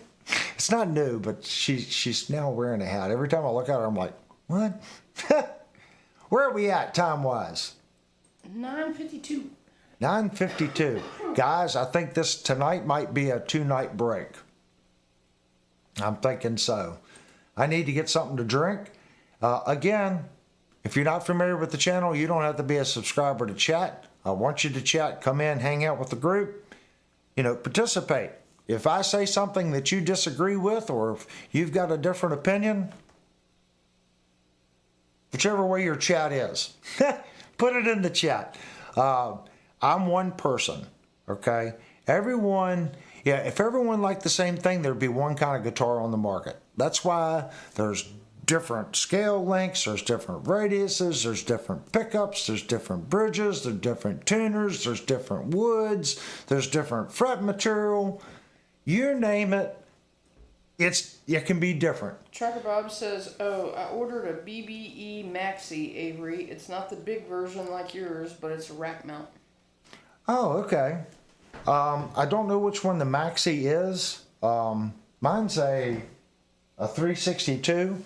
Mine is stereo in and stereo out, but you cannot change the left and right signal. So you only have 2 knobs, so whatever you do to the left, it also does to the right. But it is a true stereo. And the reason that you want that is if you're running stereo effects, it doesn't cross-feed your effects and jumble up your effects on the output. They do make this exact same unit, that's stereo in, stereo out, and you can actually change the left and the right feeds. Trucker Bob said Maxi is 402. Oh, it's a 402. Yeah, I don't know which one the 402 is, but they make a lot of them. Trust me, Bob, you're going to like it. It makes everything sound better. Can you put too much of it in? Sure. You can use it too much. I usually stay near center or a little past center. I'm never below 11 o'clock and I'm never past 2 o'clock. That seems to be where it's doing It's magic. Believe me, it makes everything sound better. Once you use them, you're going to be, what do I do without this? As soon as you turn it on, you get it, bypass it. And you're going to be like, how did I play guitar for all these years without a sonic maximizer? It just makes everything better. Vocalists use them for years. They just make your vocals sound better. It'll make your bass sound better. It makes everything sound better. And you can get them really reasonable. Just look on Reverb.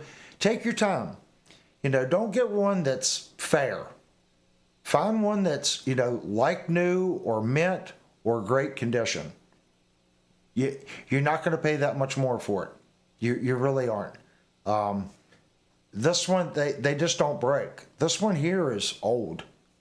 I've never had any problems with it. I've never cleaned the potentiometers on it. It just works. They're good, solid units. And now that BBE is out of business, because BBE was the parent company to G&L. If you guys did not know this, that company right there that makes that rack unit owned G&L guitars. It wasn't just G&L that went out. BBE Sound Trucker Bob says Maxi is also gone. is stereo. Found it on Reverb for $30 plus $20 shipping. Yeah, it's $30. I mean, how can you go wrong for $30? It makes everything sound better. So if you guys are interested in one, now would probably be the time. Guitar because Bob has to go. I'm sure the value of them is going to go up because BBE Sound is no more. Okay, Trucker Bob, thank you so much for coming in. Guitar Bob has to go. Oh, Guitar Bob's got to go. Sorry. Thanks for coming in, Guitar Bob. Yeah, BBE Sound is no more. Were they making a lot of these units? Probably not. It's a thing of the past. I think they still were making the little stomp pedal, sonic maximizer. But again, if you're into floor pedals, they do make a stomp version of it. Just get one. They're not expensive pedals. They're not expensive racks. They just make, even if you're playing clean, your highs and the sparkle sound and your clean and that low, it just makes it sound better. Trust me. Do like Trucker Bob. I've seen really nice rack mount stereo ones with dual controls on Reverb for $100. He just got one for $30. So check them out. Put one in. It's not like you're spending $1,000. Get a Reverb and buy one. Plug it in. It's not reverb. It's not delay. It's not compression. Think of it as a magical EQ that you just have two knobs. Think of it that way. And they work. You'll like it. And they're inexpensive, like I said. All right, guys, we're going to take our next 5-minute break. When we come back, we'll probably do about 30 minutes, and then we'll end the stream. Well, we're gonna go a little longer tonight since I cut a little short on Thursday night. It's hard for me on Thursday night to stay up late like that and then get up at 4:30 in the morning. So, gonna run a little bit later tonight, but I want everyone to be able to get up, get a snack, get something to drink, hit the restroom, do all that neat stuff, and when we come back, let's talk equipment. I like talking equipment. All right, guys, we'll be right back.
Okay, guys, just so you know, I'm sitting here, I'm reading the chat, and how I avoid arguments.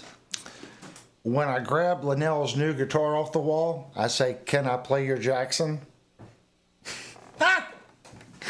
And she's like, "You don't have to ask. That means good boy."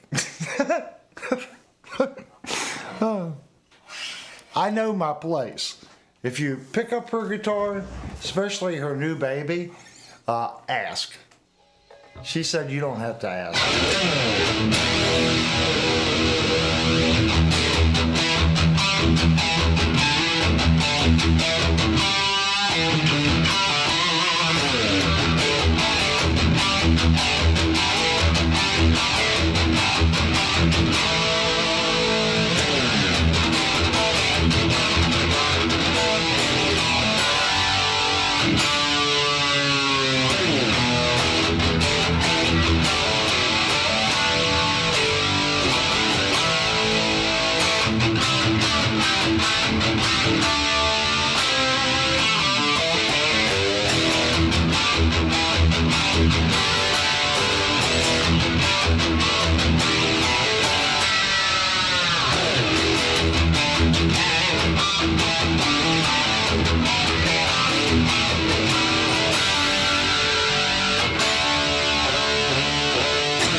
Again, this is a stupid playing instrument.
I love a bridge that stays in tune.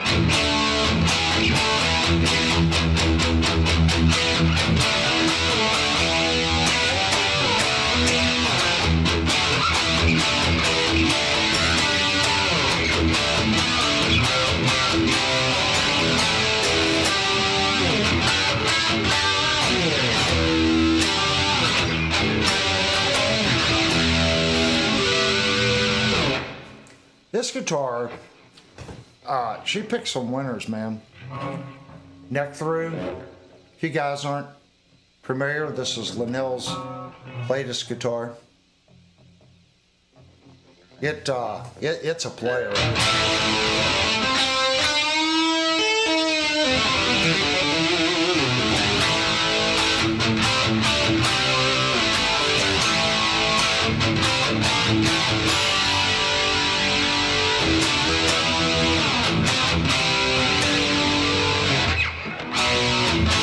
How's it going?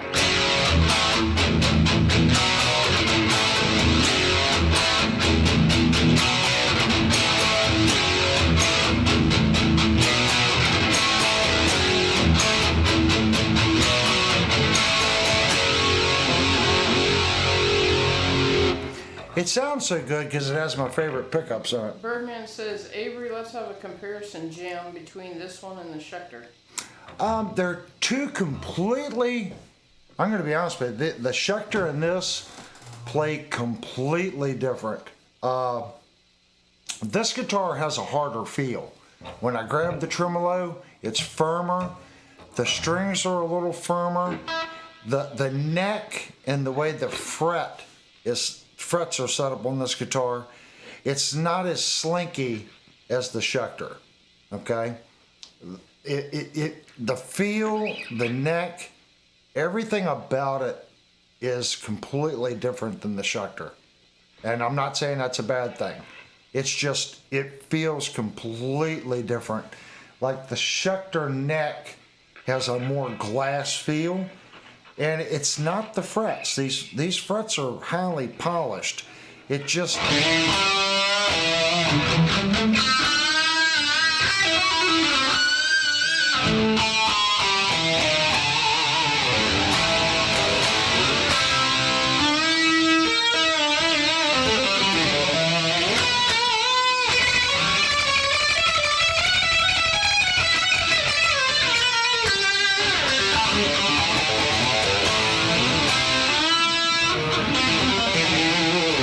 That was me messing up.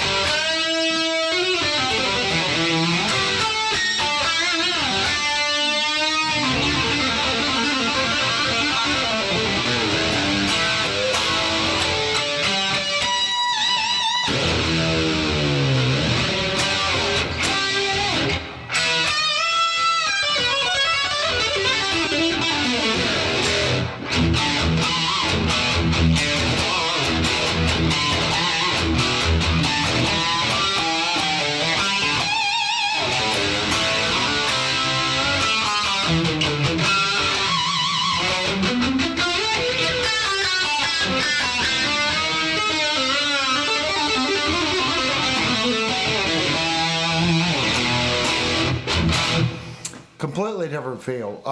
Birdman says both are 1,000 plus, right? Yes. The Schecter's well, they just had a price increase. When I was at Shenandoah Music, I told them to get one in. They're a Schecter dealer. The map price on the Schecter now is $1,700. Sweetwater still has it at $1,650, but the map price is $1,700. This guitar, the map price is $1,499. And I can tell you right now, do not buy it at $14.99. Sweetwater, every 2 months, has this guitar on sale for what, $12.99? Yeah, they do 200 off. 200 off on this guitar. It's every other month. $200 off. Or go to your local shop. Say, look, Sweetwater has this guitar for this price. If they want your business, they're going to match that price. Okay?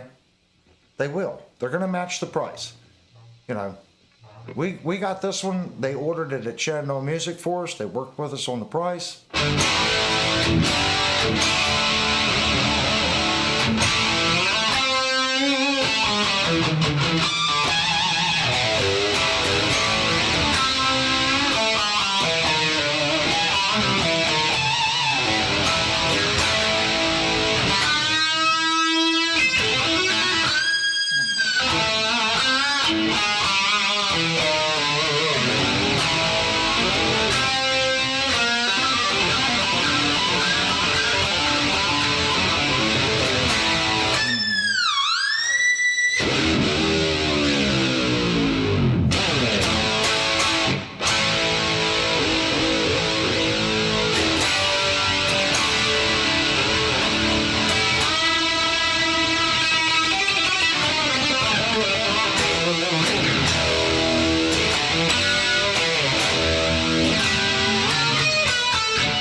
It's a stupid play. I'm messing up a lot. All stiff when pushing down on the trim. I need to get them to be smoother, push down easier, needs different springs in his thoughts. There's a lot to it, Jupe. Sometimes your strings. Okay, the guitar I just sent you, I love those strings on a tremolo guitar. There's two. I think the String Joy strings, they work well too. I think the String Joy bend easy, and I think on my fixed tail guitars, I'm leaning towards String Joy. On my bridge bass guitars, the strings I just put on that guitar I sent you, the, what's it, XS? Yeah.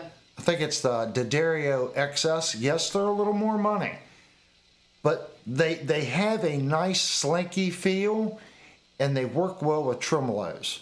I've noticed that. I like that. That's why I told you, if you like the way it's playing right now, continue to use those strings. Those strings will also have a lot of life. They don't go dead, if that makes sense. You should get a couple months out of that string playing it every day.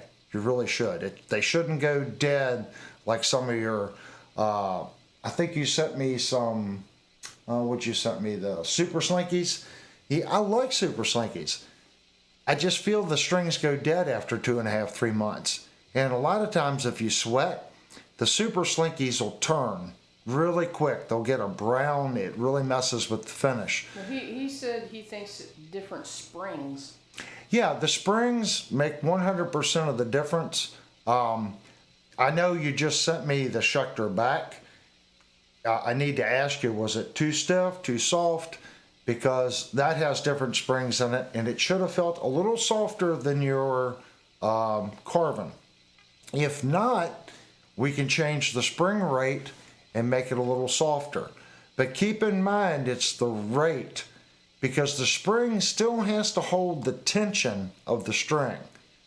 The lower the gauge of the string, the less tension it's holding back. So if you're running 10s or 11s, that's more pressure the springs have to pull on that bridge to keep the bridge level. Both of those guitars should have 42 to 9s on them. So you're going to change the length of the spring and the rate of the spring. It needs to balance, okay, be parallel to the body, still have that smooth feel, but not feel that you're maxing out the spring to get it to set level, if that makes sense. There's a sweet spot. Sometimes you got to get 3 or 4 different sets. And every guitar is going to be a little different because you've got different lengths of springs too. Where this claw sets and the distance to the block, I've found there's usually 2 different spacings manufacturers use. So sometimes you might be better off to stretch a high rate spring and use 2, or use 3 short springs. You just got to kind of play around with it. And then of course you have different rates, different thicknesses, different counts on the coils. There's so many things that go into it. Sometimes you just got to keep playing with it until you find the one that fits you, if that makes sense. That's why I always ask people when I do a setup, change springs, did we go in the right direction or did we go in the wrong direction? And then you can look at what you put in the guitar and you go, okay, I need to change the rate in this direction. I need to make it firmer. I need to make it softer. And then you try that. Make the change, play it for a couple months. Don't play it, play it for a month or so. See how you settle into the guitar. And then if you go, no, it's still a little too firm, then make a change. Sometimes you make changes too quick. You'll find that you're not giving it enough time for you to acclimate to the change. Give it a little bit of time, let it sink in, get familiar with it, and then go, no, I think I want a little softer. And you might find when you go softer, after a month you're like, now it's too soft. So you may have to find that comfortable medium where, I think I liked it better with a little bit firmer rate, if that makes sense. So we'll get you hooked up.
something I've noticed on this guitar over the shuffler,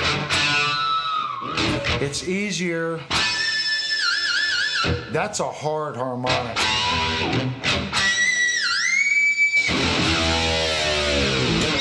This guitar is easier to get that harmonic out of than the Schecter. And before one says, well, it's better. It could be, every guitar that spot's a little different. For me, it's more natural where the spot is on this particular instrument.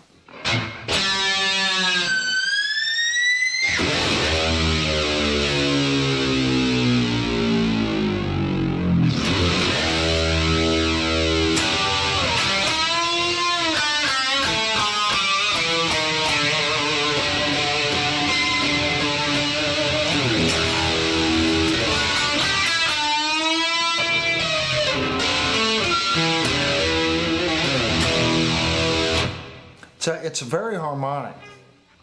I've noticed that on this one. It's very cool. I like this guitar. The Lumen Lays. It's a wild guitar.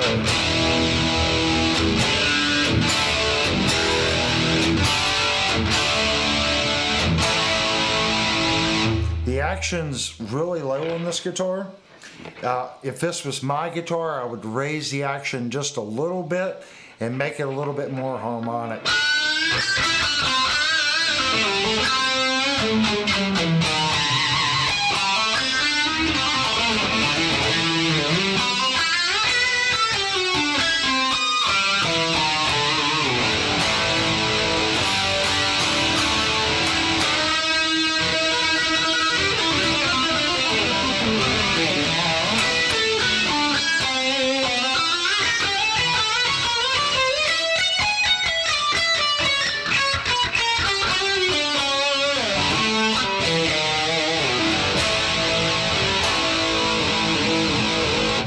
Yeah, it needs, for me, it's a little low. If you love low action, you're gonna love this guitar because the strings are planted right on the frets.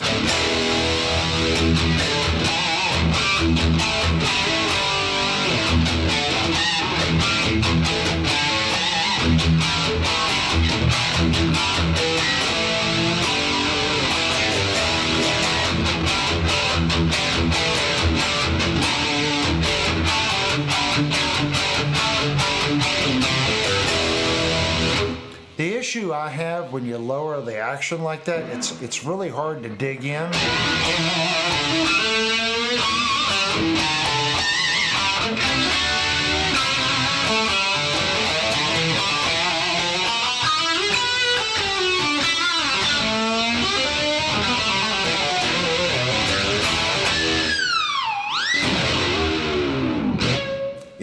It plays different. Jupe says this is going to sound crazy, but when the Schecter had the special bridge, the only good thing about it was smooth.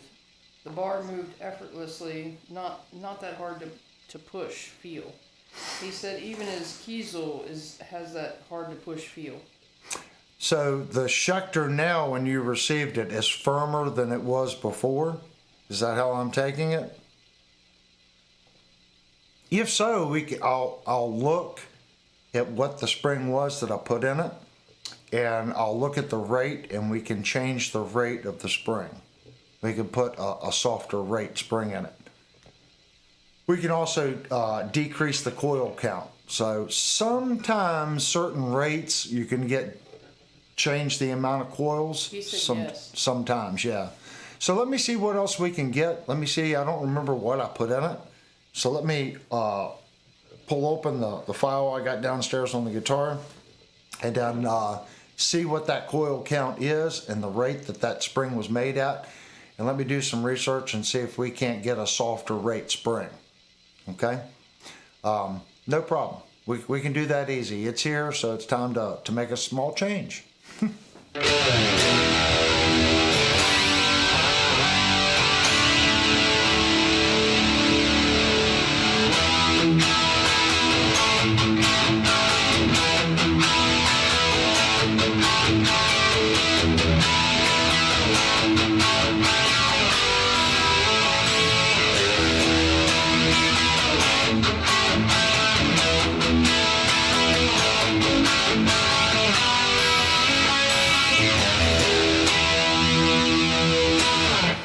I love that ditty because it'll show you how articulate the pickups are. Seymour's just have a great...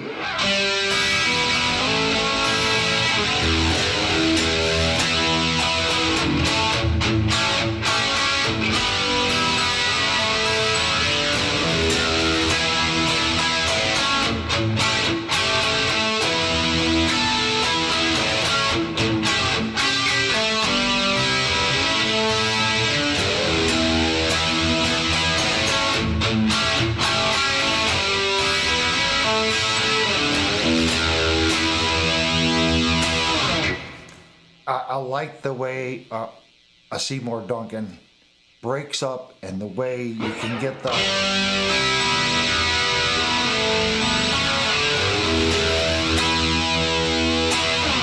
When you get into these alternative chords that are breaking up a little different than just a standard power chord.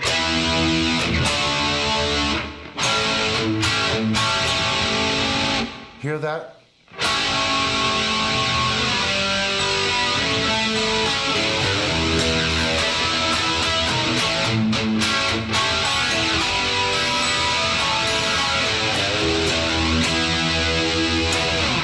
That's where your very articulate sounding pickup shines, because it sounds good on these alternative chordings.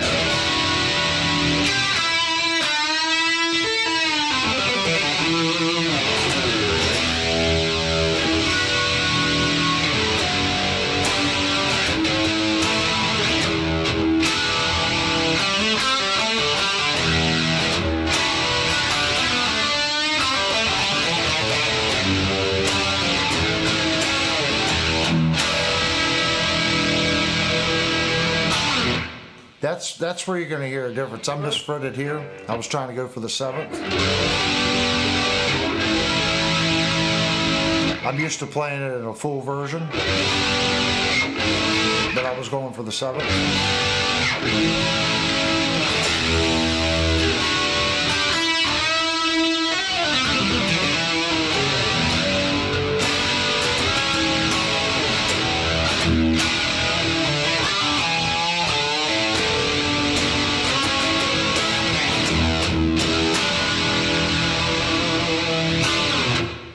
It's got a cool sound if you fret it right. These chords only sound right as if you can get all the notes. Did you hear me? What's that, honey? Birdman asked, he said JB in there. Don't think these are JBs in this one. We can go to Sweetwater really quick. Let's see what Sweetwater says. I'm pretty sure that these are not JBs. Give me 1 second, guys. Let me look up the guitar on Sweetwater.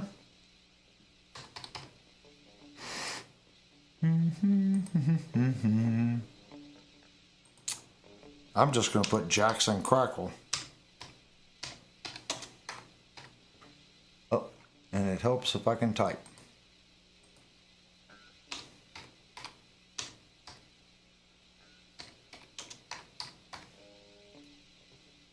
Jackson Crackle. See, right now, Sweetwater has it for $14.99. Tom Surfing Alien has to go. Okay, thank you so much, Tom Surfing Alien, for coming into the chat, man. I like it when people come in and hang out. That's what it's about. You know, this is a hangout, and I like it when people come in and just hang out and talk. That's what it's about. Electronics. The neck pickup is a Seymour Duncan SH6N. The bridge pickup is a Seymour Duncan Distortion TB6. So that's what this guitar has in it from the factory. Jupe just gave a $50 super chat and said for the crackle finish guitar. That means that went to Linnell. Thank you so much, Jupe, man. You guys are just awesome. So if I click onto this, do I have it right? Nope, I just switched. Let me switch back. Hold on, guys. I got it all messed up. So I need that window. There we go. I got it right this time. So if we look right here, the neck pickup is an SH6N and the bridge is a TB6. Ceramic or Alnico? It does not specify. You know, everyone poo-poos ceramic pickups. I like ceramic pickups. I don't care if it's ceramic, Alnico, or that other magnet that's supposedly better than Alnico. It's the really, really strong one. I forget what that magnet is. I don't care because it's more than the magnet. It's the amount of winds, it's the length of the magnet, it's the charge on the magnet, it's the gauge of the wire, how many winds does it have, is it center tapped, is it tapped in the center, in between the the windings. If you've got a humbucker like this, is it using both as individual coils, or are they going into the second coil and then tapping it? There's so many different things that make a pickup what it is, if that makes sense. But they're not saying what it is. But it's an SH6N humbucker neck and a TB6 in the bridge. The neck material is maple. I can't remember. Is that a SL2 or 3? This is an SL2. And this is the Jackson Pro Plus Series Soloist. Okay, then they're ceramic. They're ceramic. Mm-hmm. Yeah. She's saying they're ceramic. I just looked it up. Okay. But that's the Seymour Duncan. So guys, don't, I know everyone's all into the Alnico pickup thing right now. If you like it, you like it. Don't worry about it. I don't care if it's ceramic, Alnico, or that other magnet type. I don't care if it's an Alnico 5, 2, a 3. If I like the sound and it's giving me what I want out of my amp, it can be made out of peanut butter. I don't care. As long as it sounds right.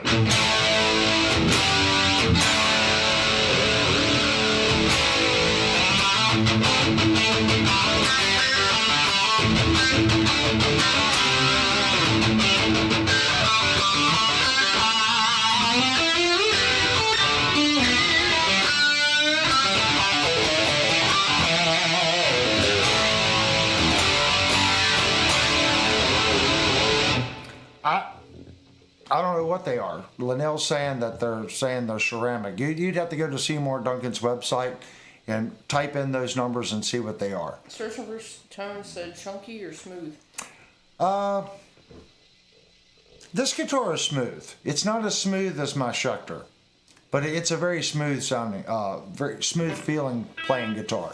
The limitation here is me. It's not the guitar. Trust me. This guitar plays effortlessly. The action is low on the guitar. Being really critical, I don't see anything wrong with it myself. I mean, the paint right here, Gibson's got a bad habit because this is a neck through. So you'll see paint up on the binding. I mean, all this is like crisp. Even the paint coming up on the shoulder here where the neck pocket is, where it's all glued in because this is neck through, so they glue the wing on. That line is crisp. It's crisp in the back. The finish is nice and smooth. I don't feel the crackle. That takes a lot of coats of urethane and a lot of sanding. The cutaway and stuff on it, it's an awesome guitar. It's not American. This one's crafted in China. So someone said that they're sending the guitar to China for finish, but it's made in Korea. I don't know how much truth there is in that, but that's why it's stamped China, because it's being finished in China. I have no idea.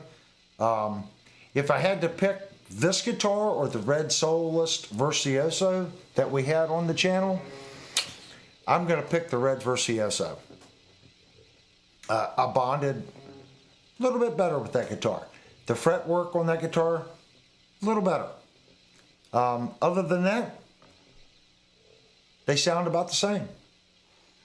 Is it worth spending another $600 for an American-made guitar with the fretworks just a little better, that's up to you. For me, if I was buying a guitar at this price point, and I told Linnell this when she bought the guitar, you can get a bolt-on Virtuoso for $600 more. And she goes, pay $600 more. right. And she said, well, one, it's a bolt-on. This is a neck through, and she didn't want to pay $600 more. So it's $600 more, and it has a cheaper spec, some people would say. A bolt-on neck isn't as good as a neck through. I was already gritting my teeth paying for that one. Yeah. So for her, this is, well, for me, it's an expensive guitar. It's all in what you, I don't have a red Virtuoso because of the price point. I want one. I wanted the one that we reviewed. That was a hell of a guitar. I mean, it was a nice guitar. It's American made. If I turn on my equipment over here, you guys are going to laugh. American made, American made, American made, American made, American made. This whole rack over here, other than the Mayato, guess what? It's American made.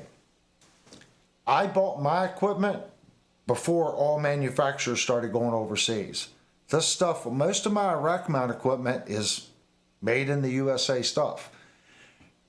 Is there anything wrong with buying import? No.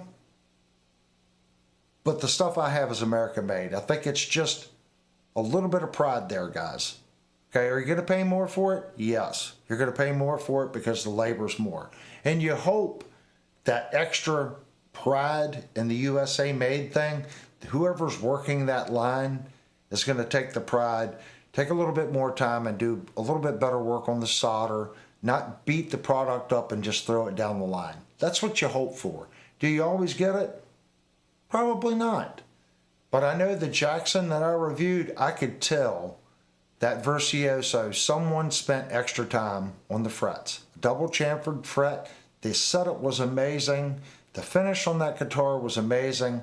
At $2,100 for an American-made guitar with a Floyd Rose tremolo, Seymour Duncan pickups, and Godot tuners, tell me where else you're going to buy a USA-made instrument with that equipment from the factory at $2,100.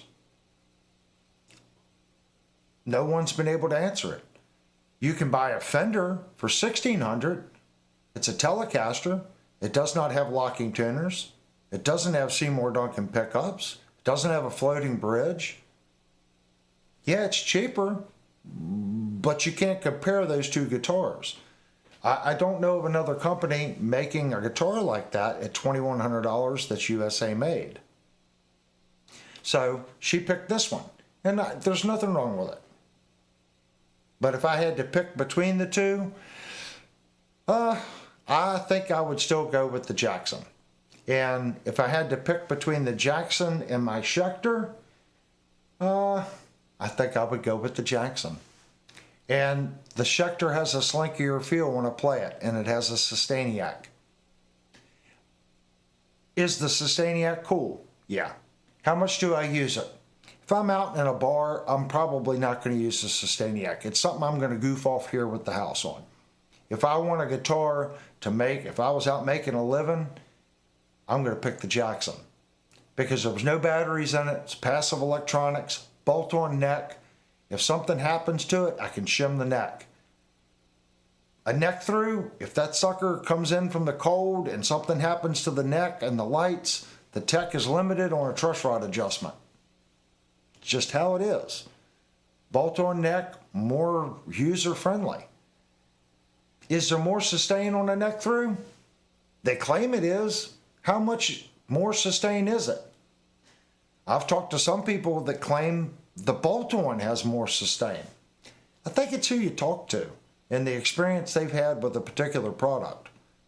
I don't feel the difference in the sustain between the Schecter and one of my other high-end bolt-on guitars. I can't pick up on it, but I'm not a musician that's at this level. if that makes sense. I think as you grow as being a musician and your ears become better and your fingers and stuff, as you become better, your senses pick up more on the quality of your instrument. So giving a beginner a guitar like this, they're not going to be able to pick up on the nuances of it. They're not. I hate to say that. Will they pick up on it as they grow? They go into the store and go, wow, I can really play this guitar. And they take little baby steps. And I think a lot of that is they're learning what they like and what feels good to them. Does that make sense?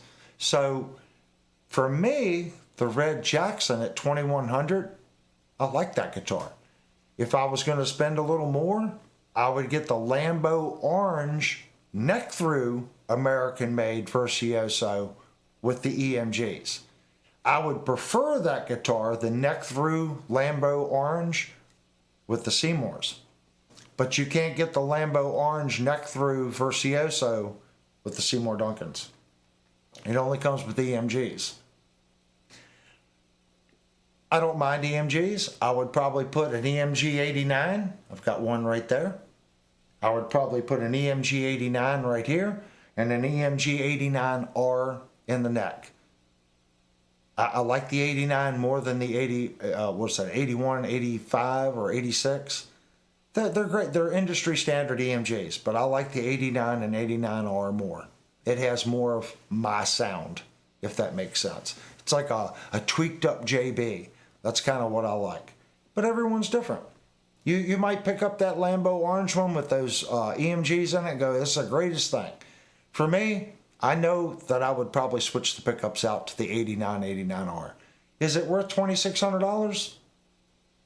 It's an American-made neck-through guitar with Godot tuners, a Floyd Rose 1500, EMG electronics, double chamfered fret ends, mahogany, it's maple and I think ebony fingerboard. Where else are you going to get that kind of specs at $2,600? We're not just about budget guitars. I get why people spend extra money for a guitar. If it's something that you want and you want the best, you can buy the best out of China. Cheryl has to go. Okay, Cheryl, thank you so much for coming into the stream. Just don't, the new PVs are made in, it's not Russia. I forget where they're made. If you bond with it and you like it, it doesn't matter the country of origin. It doesn't. If you bond with it and you like it and the quality is acceptable, for that price point, and you go, this is it for me, that's the instrument for you. Don't let, it's made in Korea, it's made in Indonesia, it's made in India, it's made in China, it's made in Mexico. Don't let that bug you. If you want an American-made guitar, that really limits your pool, especially at $2,100 or $2,600. It really does. Our labor rates here are high. So keep that in mind, guys. She picked this one, and there's nothing wrong with this guitar. So this is a heck of a guitar.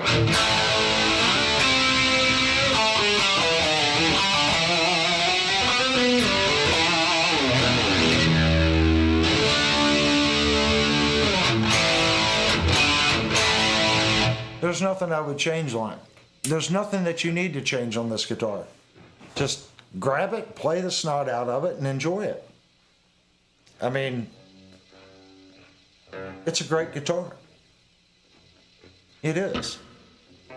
I did ask if I could play it, by the way. The Discord server's there, guys. When you guys see deals, put them in Discord. It doesn't matter if it's a $200 instrument or a $1,500 instrument. Like I said, if you want a guitar like this, check Sweetwater. Every 2 months it goes on sale for $1,300 or $1,299, $1,300. That's the time to buy it. Do not buy this guitar at $1,500.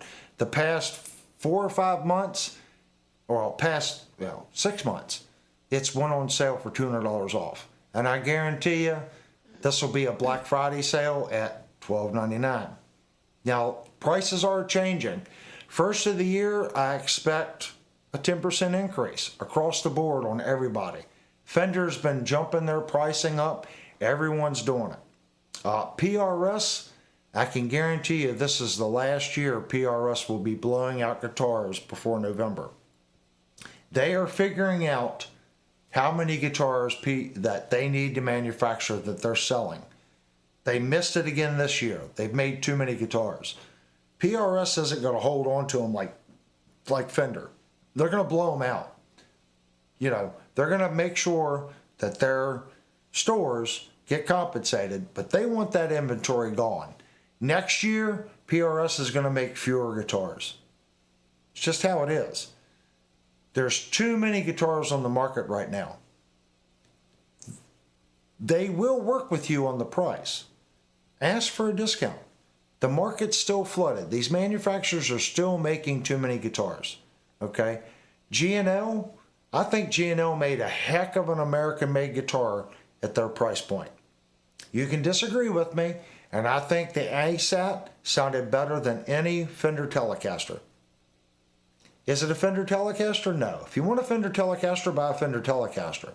But if you want something that's the next level, the G&L was it. And it was cheaper than the Fender Tele. The difference is Fender's is a household name. Everyone knows them. G&L is not.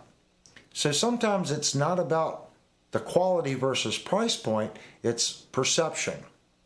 If you can get past the perception thing, maybe look at G&L. There's probably going to be some good deals on G&L. It's either going to go that way or they're going to try to stab you because they're going to go, well, there are no more G&Ls. If you want one, once these are gone, they're gone. Don't fall for that. There's always going to be a G&L used somewhere if you don't get new stock. And I would be leery. This isn't coming from me. I heard it on Philip McKnight's show that people said the last production run of the G&Ls were so-so. Maybe the employees knew they were getting ready to shut down and they just threw that product out. Jupe, gotta go. Okay, Jupe, thank you so much for coming in. Thank you for the super chat too, buddy. I'll talk to you tomorrow on Discord. So keep that in mind. They may have known that the end was here and they just needed to get X inventory out before they could close the doors. So before you buy the last production run G&L, you might want to keep that in mind as well. You might be better off buying one that's 2 or 3 years old.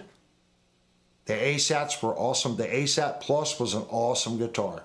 So before you spend $2,000 on a Fender Tele, maybe look at a G&L ASAT Plus. I think you can get one for about $2,000. You can buy the import version for about $800, and they have one that's like $500, just the standard import ASAT. To me, that thing sounds just as good as the Pro American Tele, but it's a G&L and it's got that kooky headstock. In my opinion, the headstock is what held G&L back.